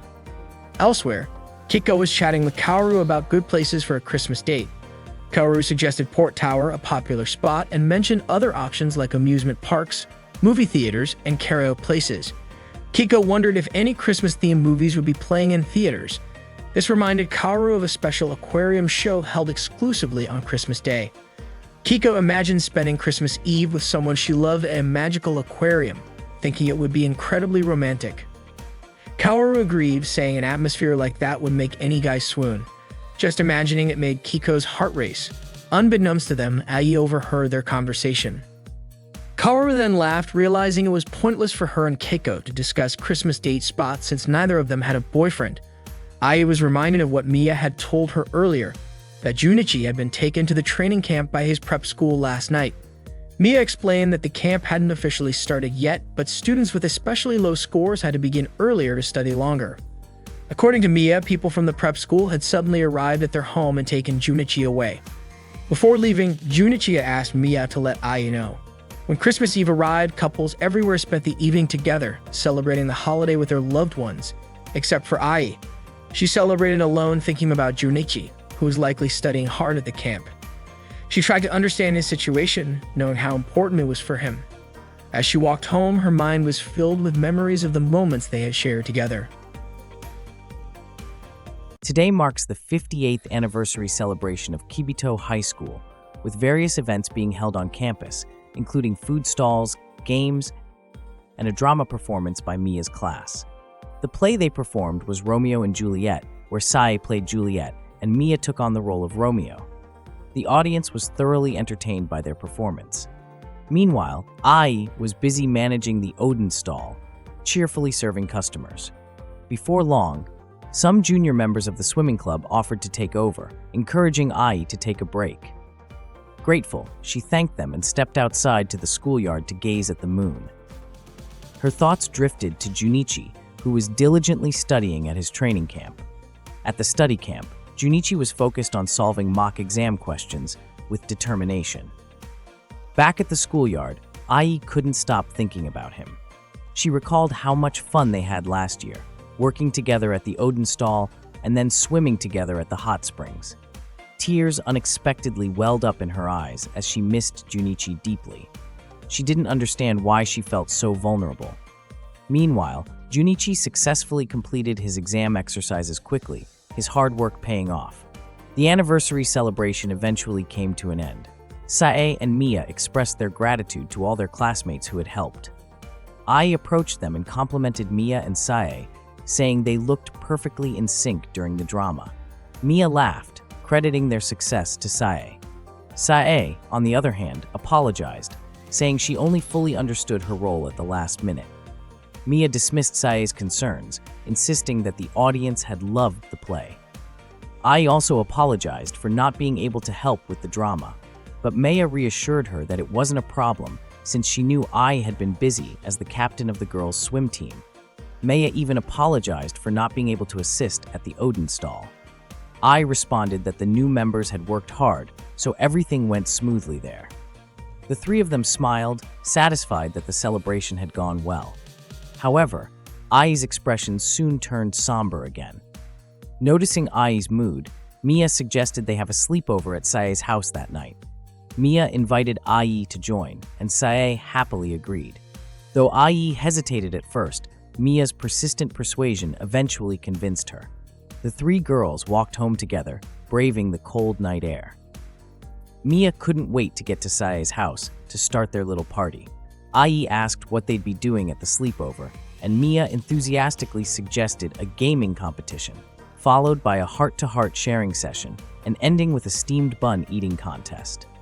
Everyone agreed to the plan. Suddenly, Ai stopped and mentioned she had forgotten something important, buying a Christmas gift for her younger brother, Ikuo. She had been so preoccupied with swim practice and preparing for the anniversary celebration that she completely forgot. Ai decided to buy the gift and deliver it to Ikuo right away. She asked Mia and Sae to start the sleepover festivities without her, promising to join them as soon as possible. Mia and Sae didn't mind and agreed to wait for her. Grateful, Ai thanked them and hurried off to the store to purchase the gift. She dashed through the bustling crowd of people enjoying Christmas Eve with their loved ones.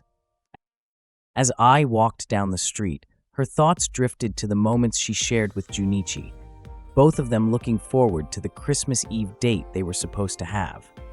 While picking out a gift for her younger brother, she spotted a toy catalog advertising a discount on the action belt Inago mask, the same toy she and Junichi had played with last year. Memories of that happy time resurfaced, and without realizing it, tears started to roll down her cheeks. The loneliness of being apart from Junichi weighed on her, and she began to wonder what the future would hold if he entered university. Would they struggle to see each other then? Suddenly, a voice behind her spoke, saying something about missing the action belt Inago mask. Startled, Ai turned around and was shocked to see Junichi, panting and out of breath, standing right there. He asked if she remembered how they used to strike transformation poses with the toy. Overwhelmed, Ai's tears flowed even more as she struggled to believe that Junichi was actually in front of her. She asked him why he was there and how his study camp was going. Junichi admitted that he had snuck out, but only after finishing everything. There was another mock test scheduled for today, but he had already answered all the questions. He couldn't help himself. He missed Ai so much that he decided to escape the camp just to see her. Ai called Junichi crazy, and he simply laughed. He told her he wanted to keep his promise to have a Christmas date with her, and then asked if she had plans with anyone else. Ai explained that she was supposed to stay over at Sae's house with Mia that evening. To let Sae know, the two of them went to a public phone to call her. When Sae picked up and heard Ai's name, Mia quickly grabbed the phone and asked if Ai had already bought Ikuo's Christmas gift. Mia urged Ai to hurry over because they were about to start the party. Suddenly, a male voice interrupted the call, declaring himself as a masked thief who had kidnapped Ai. The voice added that unfortunately, Ai couldn't join them and told them not to be too disappointed. Confused, Sae asked what was going on, while Mia jumped in excitement and praised her older brother's antics. Sae still didn't understand, but Mia apologized, explaining that Ai wouldn't be able to come after all. It seemed Junichi had returned from his study camp. Ai turned to Junichi, asking why he said something so ridiculous on the phone. Laughing, Junichi admitted he was just joking. Ai called him a hopeless upperclassman, shaking her head. Afterward, they went to pick out Ikuo's gift and delivered it to her house. However, by the time they got there, Ikuo was already fast asleep. Ai gently placed the present beside him and then stepped back outside to meet Junichi, who had been waiting for her. Hand in hand, the two of them set off to begin their Christmas date. They headed to a Christmas event in the city center, which was bustling with people enjoying the once-a-year festivities. Ai couldn't help but gaze at Junichi, prompting him to ask why she was staring at him so much. Ai confessed that she still couldn't believe she was spending Christmas Eve with him. It all felt like a dream. Junichi smiled, admitting he felt the same way. As they exchanged smiles and gazes, Junichi suddenly sneezed. He sheepishly explained that he had rushed out so quickly that he forgot to bring a jacket. Ai apologized for not noticing earlier and offered Junichi her jacket to keep warm. Junichi declined her offer and instead suggested they step into a store to warm up. Once inside, he led Ai to a clothing store and asked her to try on a coat displayed on the rack. Junichi explained that he had noticed the coat on his way back from his study sessions and thought it would look stunning on Ai. He asked her to consider it as a Christmas gift from him. Junichi admitted that their time together had been limited due to his study camp and encouraged Ai to accept the gift, saying it would make him happy to see her wear it. Ai gratefully accepted the coat and promised to take good care of it. She then offered to buy Junichi a jacket as a gift in return, but he insisted it wasn't necessary. Ai playfully told him to wear a jacket anyway so he wouldn't catch a cold during such an important time. Finally, Junichi decided to borrow Ai's jacket and immediately put it on, commenting on how warm it was. He jokingly asked if the jacket looked good on him. Ai burst out laughing, which made Junichi assume the jacket didn't suit him. Ai quickly clarified that her laughter wasn't because of that. She was just happy to see him wearing it. The two of them laughed together before continuing their Christmas date. Meanwhile, Masayoshi wandered the streets alone, lamenting loudly about not having a girlfriend. He worried that his 3 years of high school would end up being completely empty. Suddenly, he spotted Junichi and Ai walking together in front of him. Confused, he wondered aloud how Junichi was there since he was supposed to be at the study camp. Just then, someone approached Masayoshi and showed him a photo of Junichi, asking if he had seen him. The person explained that Junichi had escaped from the study camp and needed to be found. Masayoshi, thinking quickly, claimed he had just seen Junichi but deliberately gave the wrong directions. Afterward, Masayoshi chuckled to himself, calling it his Christmas gift to Junichi. Determined not to lose to his friend, he boldly approached a random girl passing by and invited her on a date. At Sae's house, Mia wondered aloud what Ai might be doing at that moment. Sae said she didn't know either. Mia decided it was time for their steamed bun-eating contest, but surprised Sae by lying down and resting her head on Sae's chest instead. Mia was fascinated by how soft and large Sae's chest was, declaring that she wanted to experience it for herself. Sae, bewildered, asked what Mia was doing. Laughing, Mia joked that Sae should share some of it as a Christmas gift. Sae blushed and firmly refused, but Mia kept giggling as she playfully nuzzled her face into Sae's chest. Meanwhile, Junichi and Ai spent time playing games together. They tried out every game available and had an amazing time. It had been a while since Ai felt so satisfied and carefree. After finishing their gaming session, they continued their Christmas date, strolling through the festive streets. However, they hadn't decided where to go next. As they walked, Ai suddenly noticed that she didn't recognize the area. Looking around, she realized they had wandered into a love hotel district. Junichi froze in surprise and quickly explained that it wasn't intentional. They had simply ended up there by accident. Ai fell silent and tightly held Junichi's hand. Junichi didn't know how to respond or what to say. Suddenly, they heard someone stepping out of a spa. It was Maya Takahashi, Junichi's homeroom teacher from his second year in high school. Maya called out Junichi's name, startling him. Panicking, Junichi grabbed Ai's hand and pulled her away to flee the scene. As Maya was about to chase after them, Masayoshi appeared and called her a beautiful young lady. Smiling, Maya turned around, and just as Masayoshi started to suggest having tea together, both were caught off guard upon recognizing each other. Meanwhile, Junichi and Ai ran until they reached a park on a hill. Out of breath but laughing, they both paused to recover. Junichi admitted how startled he had been, and Ai chuckled, saying at least it turned into an unforgettable memory. Junichi agreed. He wouldn't forget this day. Standing side by side, they gazed at the city below, mesmerized by the glowing lights. As they admired the view, snow began to fall. Ai admitted how lonely and scared she had felt when she wasn't with Junichi. She confessed to being overwhelmed by her thoughts, wondering why she had become so vulnerable. She couldn't stop worrying about what would happen when Junichi started university and how that might affect their time together. Junichi reassured her, promising that nothing would change. He told her that even after starting university, his feelings for her would remain the same, and he believed their love would only grow stronger because they would always be together. However, Junichi admitted he had to return to the study camp tomorrow, meaning their time together was limited. Ai smiled warmly and offered to secretly bring him a bento lunch at the camp. Surprised by her suggestion, Junichi laughed and pointed out the risk. If she got caught, they'd both face trouble from the instructors. Ai playfully asked if he was scared, but Junichi said he'd feel proud instead. Junichi then revealed his future plan. Once he started university, he intended to rent his own apartment. If Ai was comfortable with the idea, he wanted her to have a key to his place. Touched, Ai asked if he was sure about this. Junichi assured her it was entirely her choice. Ai agreed, promising she'd visit every morning to wake him up. Nodding, Junichi pulled her into a warm embrace, and they shared a tender kiss. Sometime later, Ai and Junichi were in the apartment.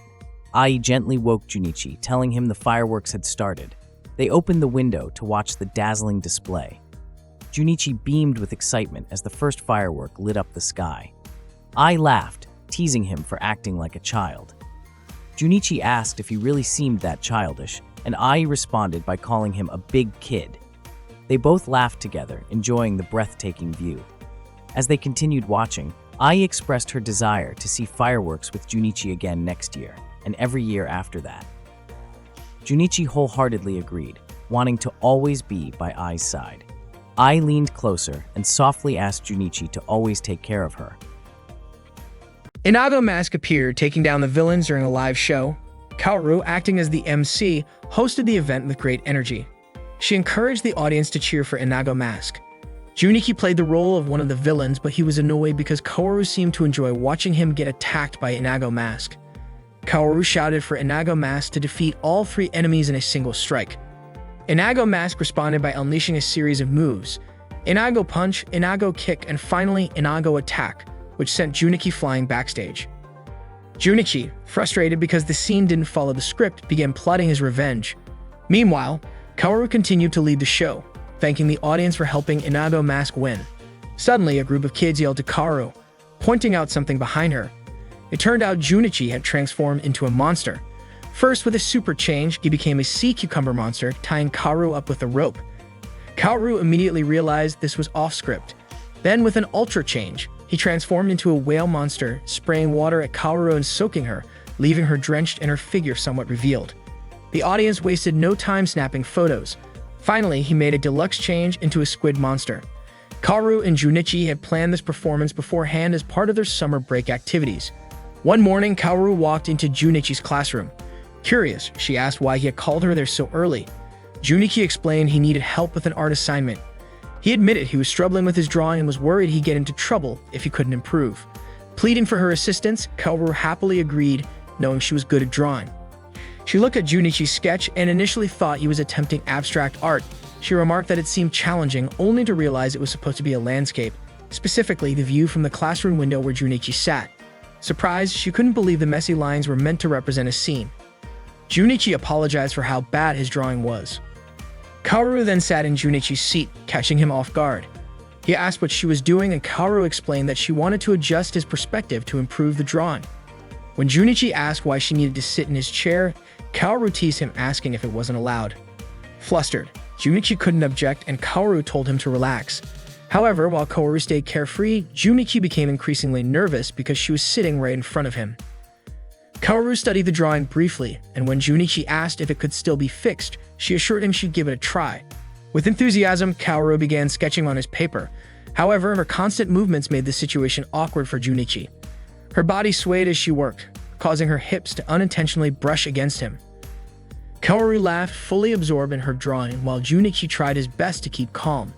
But eventually, he couldn't take it and fell backward in his chair. To anyone passing by, the scene might have looked completely inappropriate. Exhausted, Junichi rested his head against the back of the chair behind him. When he opened his eyes, he saw Kiko standing there. Kiko yelled Kaoru's name, causing her to turn around and notice their entire class watching them. Embarrassed, Kiko called Junichi and Kaoru a pair of fools.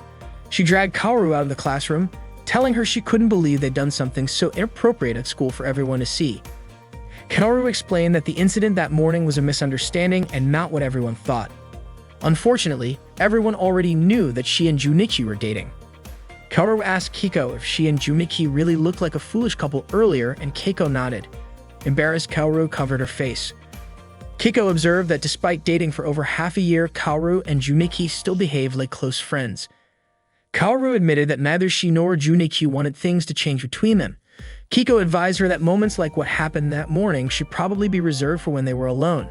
Kaoru agreed and began reflecting on all the things she had done with Junichi while they were alone, walking to school together, Junichi visiting her during her part-time job at the restaurant, and even playing billiards together. According to Kiko, none of it seemed any different from when they weren't dating. Kiko then reminded Kaoru that summer vacation was coming up and suggested that she and Junichi should go on a trip together. She pointed out that this would be their last summer vacation in high school. Kaoru found the idea appealing and agreed with Keiko's suggestion. During their break, Kaoru told Junichi about her desire to go on a trip together. She explained that it was their last summer vacation in high school and asked if he didn't want to make some memories from their teenage years. Curious, she asked where Junichi would like to go. Junichi's mind began to wander as he imagined them going to the beach so he could see Kaoru in a bikini, staying in a villa where he could see her in a yukata, or even relaxing in a hot spring and seeing her completely unclothed. Lost in his daydream, he was startled back to reality by Kaoru yelling his name. Panicked, Junichi blurted out that he didn't mind whether Kaoru was in a bikini, a yukata, or even nothing at all. Kaoru, confused, asked what Junichi was talking about. Embarrassed, Junichi laughed it off and admitted that he didn't have any money for a trip. Kaoru suggested he take a part-time job, work hard, and save up for their trip. She even handed him a flyer for a part-time job as a staff member for an Inago Mask Hero show. Junichi hesitated, explaining that he'd never worked a part-time job before and wasn't sure he could handle it. Kaoru encouraged him, promising to help. At the Inago Mask show, Kaoru took her role as the MC seriously, leading the audience in cheering for Inago Mask. She encouraged them to yell, "Inago Mask, you can do it," and the crowd quickly caught on. Junichi, watching from backstage, was nervous but determined. The audience grew excited and couldn't wait for the performance to begin. Among them were Ai, Ikuo, and Sei, who had come to watch the show. The performance kicked off and Junichi got ready, donning his villain costume. After a dramatic scene where Kaoru was tied up and sprayed with water, it was time for the squid monster to make an appearance. However, Kaoru noticed that this part wasn't in the script. The squid monster, played by Junichi, angrily wrapped its tentacles around Kaoru's arms and legs, holding her tightly. Strangely, the audience began cheering for the squid monster instead of Inago Mask. The squid monster dramatically asked Kaoru if she would surrender to its true power. Suddenly, someone in the audience shouted, questioning why the squid monster and the MC were getting more attention than Inago Mask himself. After the performance, Junichi and Kaoru were scolded by their boss for ruining the show. As punishment, they were only paid half of their earnings. Frustrated, Kaoru complained about how little they were paid after working so hard. The other staff members were equally annoyed with them and told them not to come back. Kaoru asked Junichi why he ignored the script. Junichi argued that Kaoru was just as much at fault as he was. He added that he didn't like how Kaoru kept siding with Inago Mask. Hearing this, Kaoru laughed and teased Junichi, calling him hopeless. On their way home, Junichi lamented that his dream of staying in a mountain villa or a beach inn had fallen through. Kaoru, ever the optimist, reassured him that they would find another job and do whatever it took to make their summer vacation trip happen. Suddenly, Kaoru ran off to grab a can of limited edition soda from a vending machine. She took a sip and was delighted by how good it tasted. She offered the drink to Junichi, but he initially refused. Kaoru insisted, saying that if she recommended it, it must be delicious.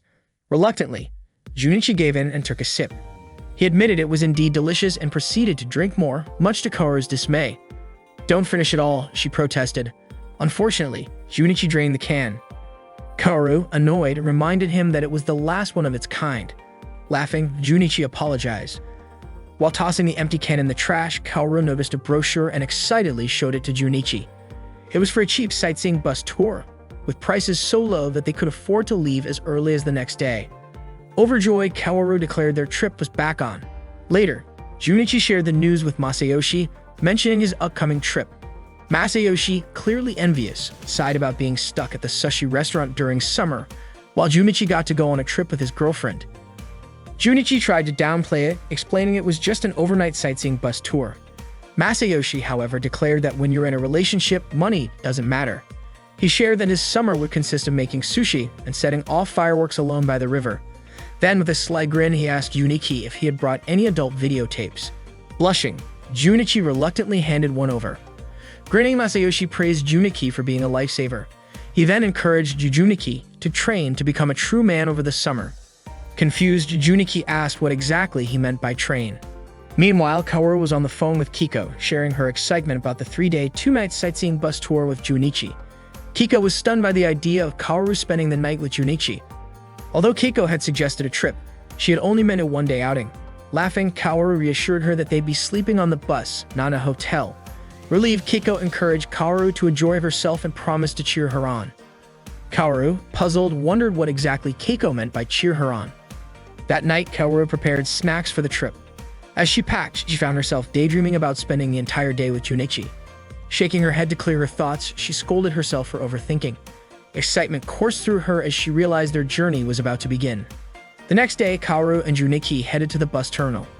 As they waited at a crosswalk, Kaoru smiled to herself, prompting Junichi to ask if something was wrong. "Nothing at all," she replied cheerfully. Junichi grinned and said he couldn't wait for the trip to start. When the light turned green, Kaoru suddenly sprinted forward, challenging Junichi to a race to the bus stop. Laughing, Junichi chased after her but called out that she was running toward the wrong bus. Kaoru stopped abruptly, realizing she had been tricked, and Junichi seized the chance to dash ahead of her. Annoyed, Kaoru shouted at him, but she couldn't resist getting caught up in the playful competition. She yelled back, asking what kind of punishment the loser would face. Once on the bus, Kaoru opened her bag to reveal the snacks she had prepared. She proudly showed Junichi the assortment of limited edition treats she had brought along. She picked up one and playfully offered to feed it to him. As Junichi eagerly opened his mouth, Kaoru mischievously popped the snack into her own mouth instead. Laughing, she teased Junichi for falling for her trick. Junichi, slightly embarrassed but amused, asked her to keep it down. Watching her laugh, he couldn't help but smile softly. Their trip had just begun, and it was already shaping up to be memorable. Kaoru asked Junichi if there was any particular place he wanted to visit during their trip, but Junichi replied that there wasn't. Kaoru playfully called him boring, pointing out that they were on an exciting journey. Junichi shrugged and said he didn't mind going anywhere, as long as it was a place Kaoru wanted to visit. Junichi then brought up the punishment Kaoru owed him for losing the earlier race. He grabbed his snack and gave her an unusual challenge. She was to eat only the chocolate layer while leaving the biscuit part in his mouth. He also insisted she not let her lips touch his. Kaoru raised an eyebrow and asked why she had to do something so ridiculous, but Junichi teased her for not having the courage. Determined not to back down, Kaoru agreed. The two attempted the strange task, but their noises drew attention from the other passengers. Even someone who had been asleep woke up to see what was happening. By the time they managed to separate the chocolate from the biscuit, they realized everyone was staring at them. Embarrassed, both Kaoru and Junichi blushed deeply as the passengers quickly turned their gazes elsewhere. The bus made a stop at a gas station for a 20-minute break. Relieved to stretch their legs after sitting for so long, Kaoru and Junichi stepped out of the bus. Kaoru reminded Junichi that since they were on a budget sightseeing bus, they couldn't complain or be greedy. Junichi smiled and said he didn't mind because he was happy to be with her. Kaoru laughed, touched by his sweet comment. At the snack shop, Junichi asked Kaoru if she really needed to buy more snacks, given how much she already had with her. Kaoru, however, insisted she couldn't pass up the opportunity to try limited edition snacks she couldn't find elsewhere. Despite having told Junichi earlier not to be greedy, she claimed this was different. It's a once-in-a-lifetime opportunity, she declared confidently. Kaoru's shopping haul was massive, and Junichi couldn't help but point out that she was overdoing it. Kaoru explained that some were souvenirs, but most were for herself. Back on the bus, she packed her purchases into her seat, which ended up completely covered in snacks. Feeling a bit embarrassed, she returned to Junichi, who reminded her not to buy anything else. Junichi also joked about whether the other passengers would laugh at the sheer amount of snacks Kaoru was bringing home, but Kaoru assured him she had camouflaged them well. Junichi, confused, asked what she meant, but Kaoru quickly changed the subject and pulled him toward another shop. They arrived at a small restaurant that specialized in eel dishes and tea. Kaoru was eager to try it, and while Junichi found her appetite endless, he wasn't surprised by her enthusiasm. Kaoru argued that the dish was famous and that she couldn't miss this chance. Junichi reluctantly agreed but reminded her they had to return to the bus soon. Kaoru reassured him they still had time and dragged him into the restaurant. As their break ended, the bus driver did a head count. Kaoru's seat, piled high with snacks and covered with a blanket, gave the illusion that she and Junichi were sleeping. Assuming all passengers were accounted for, the bus left. Meanwhile, Junichi and Kaoru were still enjoying their meal, with Junichi particularly satisfied with the eel dish. Kaoru felt lucky they had decided to try it. They eventually returned to the parking area, only to discover the bus was gone. Panic set in as they realized they had been left behind. Searching the area, they checked a few other buses, but none matched the color or type of their original bus. It finally dawned on them that they had missed the ride. Back on the bus, Kaoru's friend Kiko wondered whether Kaoru was having a great time on her trip. Little did she know Kaoru and Junichi were in trouble. With all their belongings still on the bus, Junichi rushed to a nearby payphone to contact the travel agency, but it was after business hours. Frustrated, he tried calling his sister Mia, who answered briefly before falling back asleep. When Kaoru asked if there had been any progress, Junichi shook his head. He sighed and asked, "So it's just the two of us now?" Kaoru, equally frustrated and confused, nodded, unsure of what to do next. Kaoru and Junichi embarked on a bus tour during their summer vacation, but perhaps fate decided to punish them for having too much fun. They were left behind at a rest stop. Junichi sighed, commenting that they shouldn't have eaten the grilled eel and tea earlier.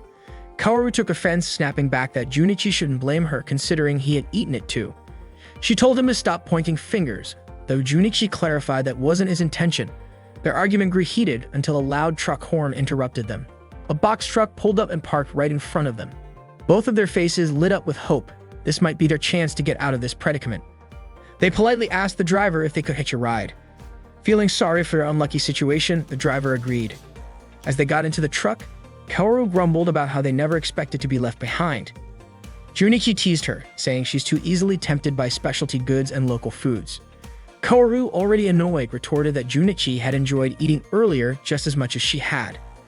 Their bickering continued as Junichi blamed Kaoru for misjudging the time, to which Kaoru countered that if he knew she was wrong, he should have said something.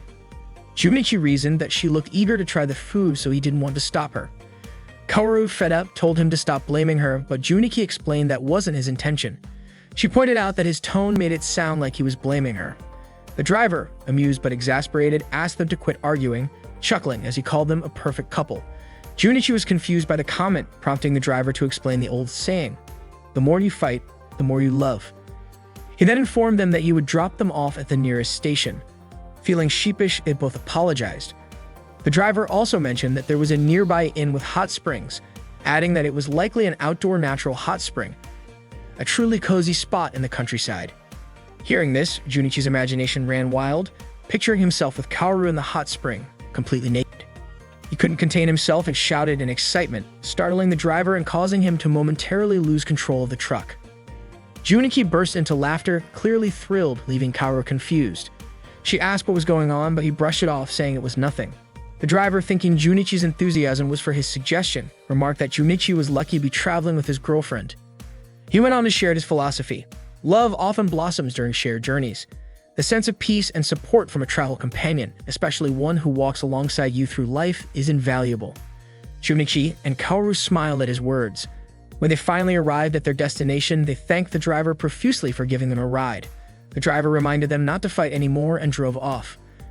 Kaoru and Junichi agreed that the driver was a kind person. Excited, they turned to see the inn and hot springs he mentioned. Standing before them was the gate to Roryujin Hot Springs. However, the place gave off an eerie vibe. The two hesitated but decided to walk through the gate. The area was eerily quiet and Junichi urged Kaoru to follow him inside. She remained frozen, unsure. When Junichi turned to ask if she was scared, Kaoru denied it and marched ahead to prove her courage. When Kaoru stepped on a branch, she reflexively hugged Junichi in fear.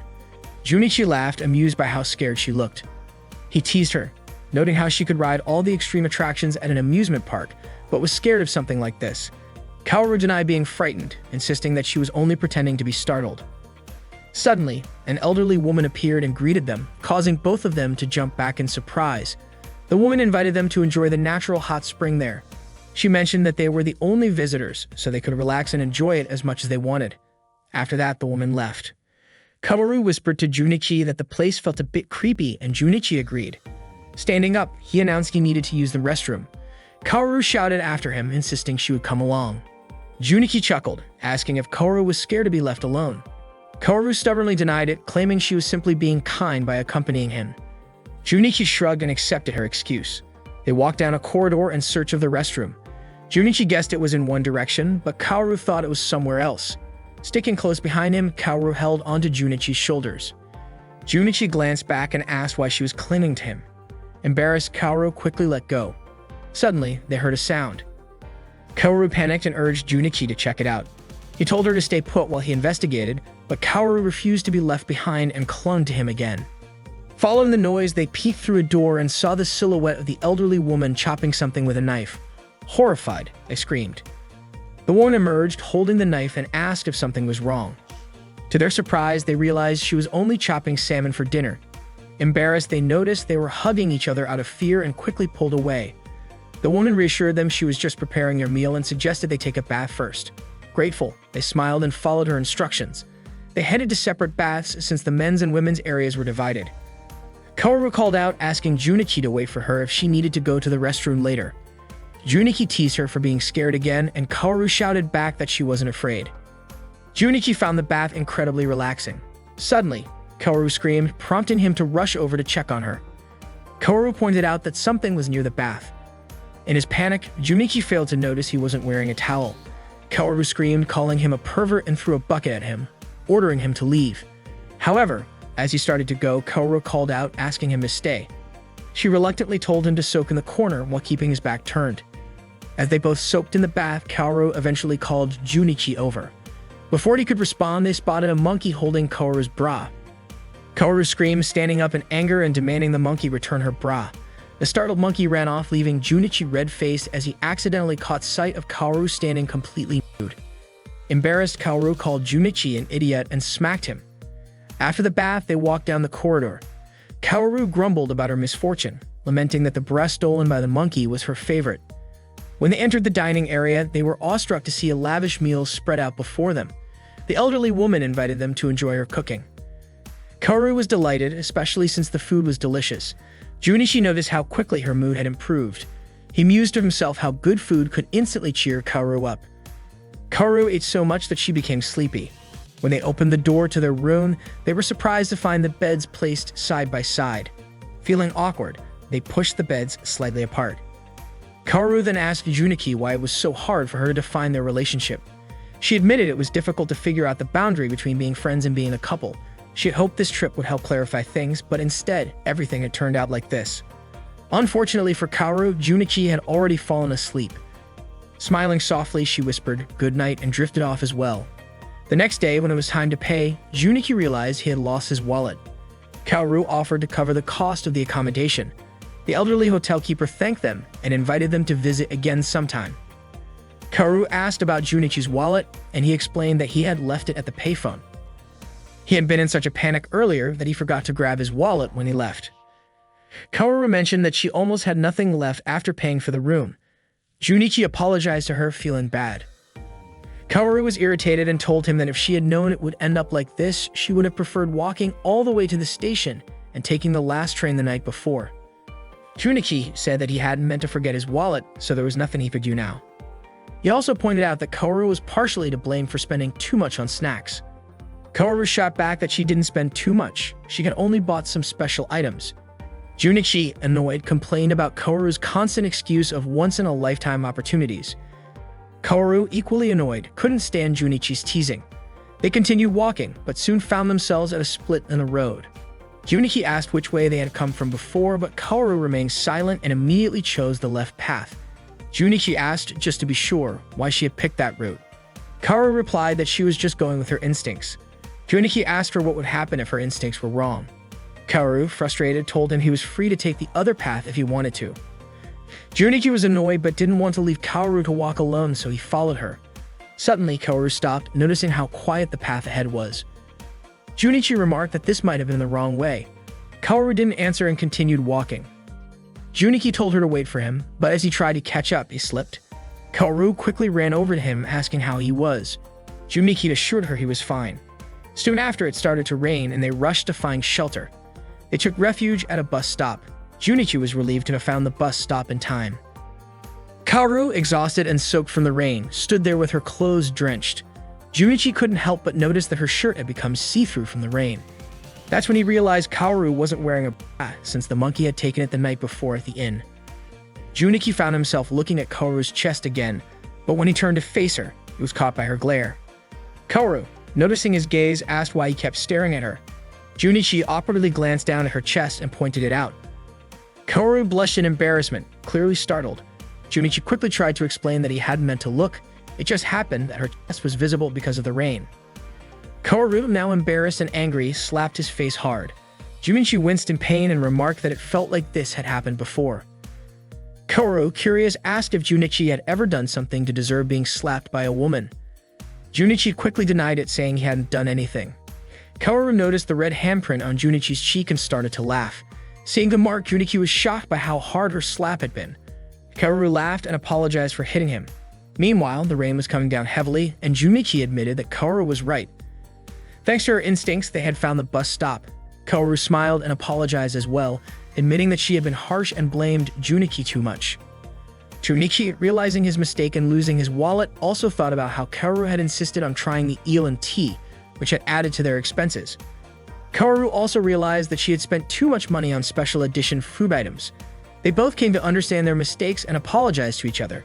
Junichi suggested that they just enjoy the rest of their trip and let the rain wash away everything that had happened. Kaoru called him a real poet.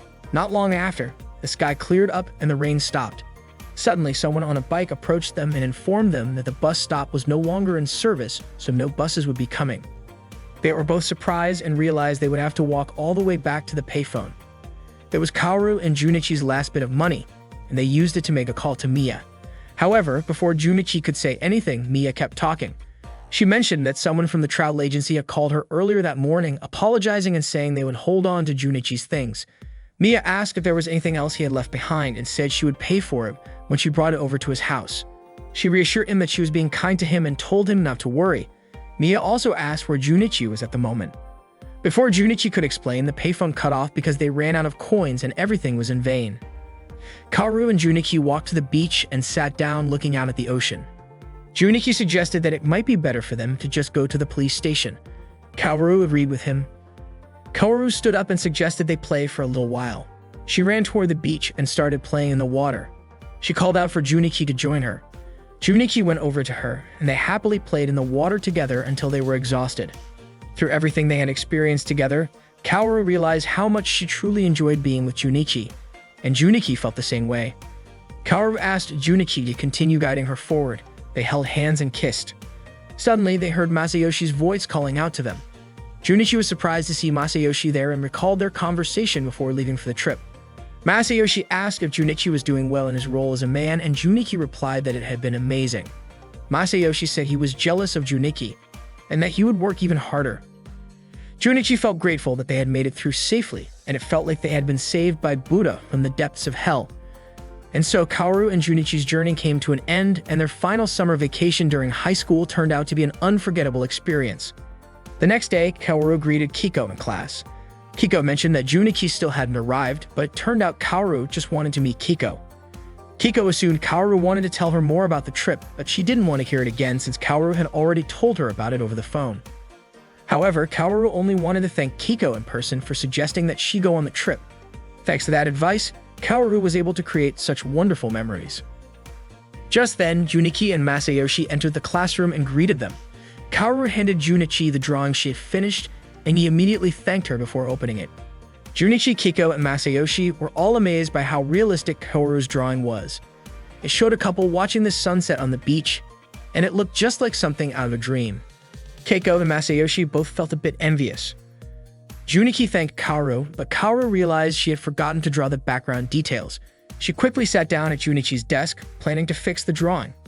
Junichi felt a little awkward and nervous because Kaoru was sitting so close to him, but Kaoru reassured him to stay calm, saying that this was just how they always were with each other.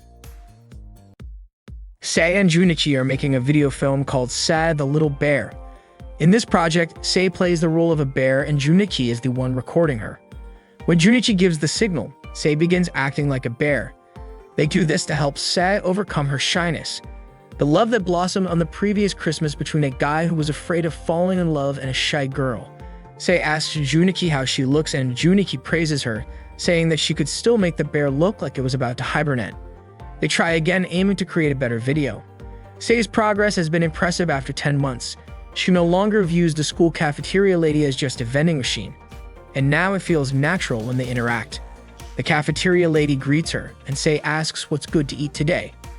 The lady recommends spaghetti with mint sauce, and Sei happily chooses it. She also reminds her to eat vegetables, and Sei agrees. It's clear that Sei has become much more comfortable interacting with people. She's even made friends with a dog she used to be terrified of. Junichi praises her, saying the dog really likes her, and Sei mentions that she recently adopted a dog. Seeing Sei's growth makes Junichi feel happy, as though he himself is experiencing it. Suddenly, a bigger dog barks in their direction, and Sei admits she is still scared of larger dogs. Junichi realizes that Sei might still need him by her side. Sei works part-time in a cafe where she is very friendly with the customers. One day, Junichi and Mia are at the cafe, and Junichi asks Sei to bring him a glass of water. Sei quickly grabs it with a smile. Mia tells Junichi that she hasn't been here in a while, but Sei is very popular now. Not only is she popular at the cafe, but she's also gained a lot of popularity at school. Mia wonders why Junichi is acting so casual, even though he and Sei won the favorite couple contest during last year's school anniversary celebration. At that time, Sei looked especially beautiful and charming, which is why she became so popular among classmates, underclassmen, and even upperclassmen. She was even chosen by her classmates to represent them on the school anniversary committee. Junichi hadn't realized that, and Mia mentions that Sei didn't really enjoy it because the responsibility felt too big for her. But Mia always reassured her that she could do it. Junichi then says it might be time for him to step up as her instructor again. He starts to recall the time Sei used to call him instructor, and the memory echoes in his head. Mia notices the strange look on Junichi's face and asks what's wrong. He snaps out of it and takes a sip of his drink. Mia is sure that Sei's popularity will rise again, and Junichi watches Sei serve customers, smiling at her. Junichi meets Sei at the cafeteria, and as he walks past a group of boys, he overhears them praising Sei. Just like Mia said, Sei is now the center of attention among the students. Junichi feels proud of Sei, but the boys don't realize that the guy standing next to her is her boyfriend. They even comment that Junichi doesn't seem like the right match for her. Junichi doesn't understand why their attitude toward him is so different. This harsh reality really bothers him. Sei asks what Junichi wants to eat today, and today's menu is omelette rice. Seeing his expression, Sei wonders if he doesn't like omelette rice. Junichi says that's not it and asks her to wait for him here for a moment. Junichi thinks to himself that he needs to prove something to everyone. He plans to pick Sei's favorite dish and deliver it perfectly to show that he is Sei's boyfriend. When it's his turn to order, Junichi asks if he can choose the menu for Sei. Sei waits for him at the table. Junichi hesitates for a moment, unsure of what to order, but then remembers that Sei had mentioned the omelette rice earlier. Junichi was excited to choose the omelette rice, but he was confused by the different variations. There was one with white sauce and one with brown sauce. He wasn't sure which one Sei preferred. He'd remembered Sei mentioning that she liked boiled meat with the brown sauce and that she enjoyed meat soup with the white sauce. Still, he couldn't decide. He had always paid attention to Sei's expressions, but he couldn't remember which one she liked. After thinking for too long, Kaoru suddenly came over and pressed the brown sauce omelette rice option. Kaoru reminded him that there was a long line behind him. When Junichi looked behind, he was surprised to hear the other students complaining about how long he was taking to choose. Kaoru said she was a fan of brown sauce and that the omelette rice at the cafeteria tastes great with any sauce. So Junichi decided to play it safe and ordered both the white sauce and the brown sauce omelette rice. The cafeteria lady reminded him to eat vegetables, so Junichi ordered a mini salad. But he was stuck again because there were so many different salad dressings to choose from. He still didn't know which one Sei liked. Suddenly, Grihako ordered a mini salad with Japanese-style dressing. Junichi asked why she chose that dressing, and Rihoko was surprised by the question. But Junichi kept asking for a reason. Rihoko explained that she picked the dressing because it had the lowest calories and asked Junichi not to ask her again. Junichi then asked what dressing someone who didn't care about their weight would choose. Rihoko said it really depends on personal taste. The cafeteria lady chose Thousand Island dressing for her salad and said that the cute girl always orders it. Junichi then asked the lady how she knew the salad was for Sei, and the lady replied, "Isn't it obvious? You and Sei always eat lunch together." Junichi felt relieved and thankful that someone noticed. Junichi was about to take the food to the table when Sei came over to check on him. She asked if he was okay and quickly helped him carry all the food to the table. Sei offered to take the food to the table herself since she was used to doing this at work. She also offered to buy his drink. Sei came back with Junichi's favorite melon soda, and he thanked her. Junichi thought to himself that he wasn't as attentive as Sei. He didn't know as much about her as he should. It wasn't too late to start paying more attention, so he made a mental note to remember everything Sei liked. Junichi asked Sei if she really liked the drink she was having, and she responded. In the first section of his mental notes, Junichi wrote down that Sei liked Panda Cocoa. A few days later, Junichi and Sei went to a temple because Sei had something she really wanted to do there. Junichi asked why Sei was so eager to come. Sei explained that she had read in a magazine that this place could really grant wishes. They began praying, and after that, Junichi asked Sei what she had wished for. Sei told him it was a secret and apologized for not being able to share it. This made Junichi very curious about what Sei had wished for. However, he sensed that there was a barrier when Sei refused to tell him, so he decided not to ask any further. Junichi began to feel uneasy. He took out the videotape of Sei, remembering the scenes where she played different animal roles. Junichi often did sweet things like this, and he should know Sei better than anyone. Suddenly, Mia surprised him by saying she had forgotten something important. Mia told Junichi that Sei was going to attend a matchmaking event today. Sei hadn't said anything to Junichi about it. He was completely shocked by this news and thought that Sei's wish at the temple was for God to separate them. Mia explained that Sei came from a wealthy family, so it was likely that her parents had arranged her marriage. Mia's words only fueled Junichi's panic, making him even more anxious. Mia felt sorry for Sei, thinking she'd have to marry someone she didn't love. She even suspected that Sei's partner could be from some mafia organization and couldn't imagine what Sei's future would be like. Junichi's panic increased, and he said he would meet with Sei to ask her about it before the matchmaking event happened. He quickly asked Mia where Sei was. Mia wanted to help her older brother save Sei from whoever was trying to take her away. They both set off, and Junichi didn't forget to take one of Sei's videotapes with him. They arrived at a large hotel but had difficulty finding Sei. They were both extremely curious about who her partner could be. Junichi imagined how terrified Sei must be and wanted to help her, yelling that he was going to save her. He told Mia that they had to find Sei and stop the matchmaking, no matter what. Mia agreed and was determined to help him. They split up to look for Sei. Junichi searched outside while Mia snuck inside. Junichi couldn't find Sei outside, so he headed towards a hall. He quietly opened the door and saw a couple about to cut their wedding cake. He shouted, thinking the bride was Sei. And when the guests turned to look at him, Mia quickly pulled him away so they could escape. They kept running through the hallways to find Sei and stop the matchmaking. They left the building and saw a young couple standing by the lake. Mia urged Junichi to go talk to them, even pushing him towards Sei. Junichi ran and shouted for them to stop the matchmaking. Unfortunately, Junichi tripped and dropped the videotape of Sei. Sei and the man both turned to look at him. They were both holding small dogs. Sei's dog ran up to Junichi and started licking him. It turned out the event was actually a dog matchmaking event. Sei's dog, Satoshi, and her cousin's dog, Erika, were the ones being matched, not Sei. Sei had already mentioned this to Mia, but Mia had misunderstood. Junichi recalled when Sei had told him her dog would be at a matchmaking event on Sunday, but Mia had somehow concluded that Sei was the one getting married. Sei asked about the videotape that Junichi was holding. Junichi explained that he had planned to show it to her partner to show how much he cared for Sei.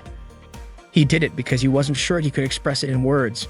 He knew it sounded like a poor excuse and probably did make sense, but Sei just smiled when she heard it.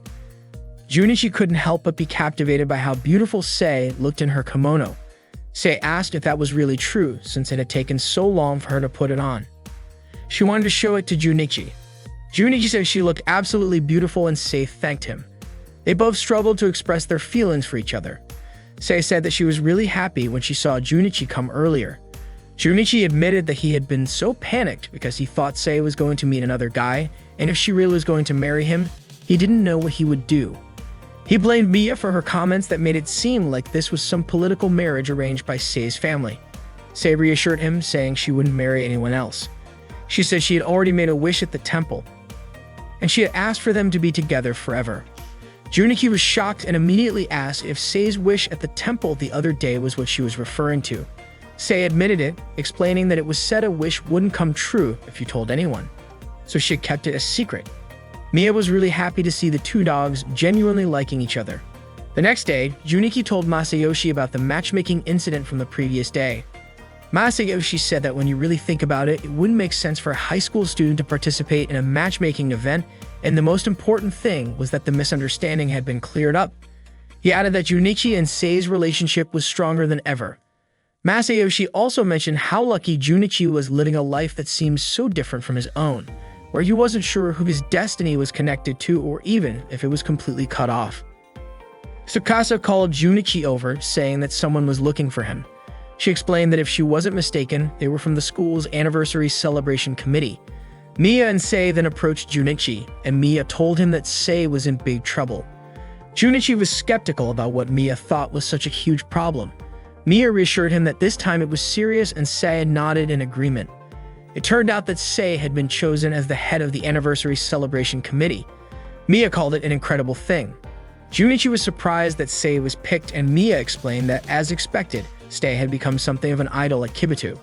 Sei then asked about Junichi, and he thought that only he could help her face the challenge ahead. He told her that this was a great opportunity for Sei to try. Mia agreed, saying that her older brother was bound to say something like that.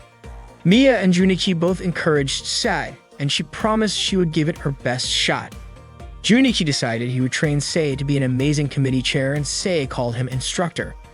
Junichi was thrilled by this title, His heart was filled with excitement after hearing Sae call him instructor after all this time. Despite the challenges that lay ahead, which would test their love and their relationship, he felt hopeful they would be just fine.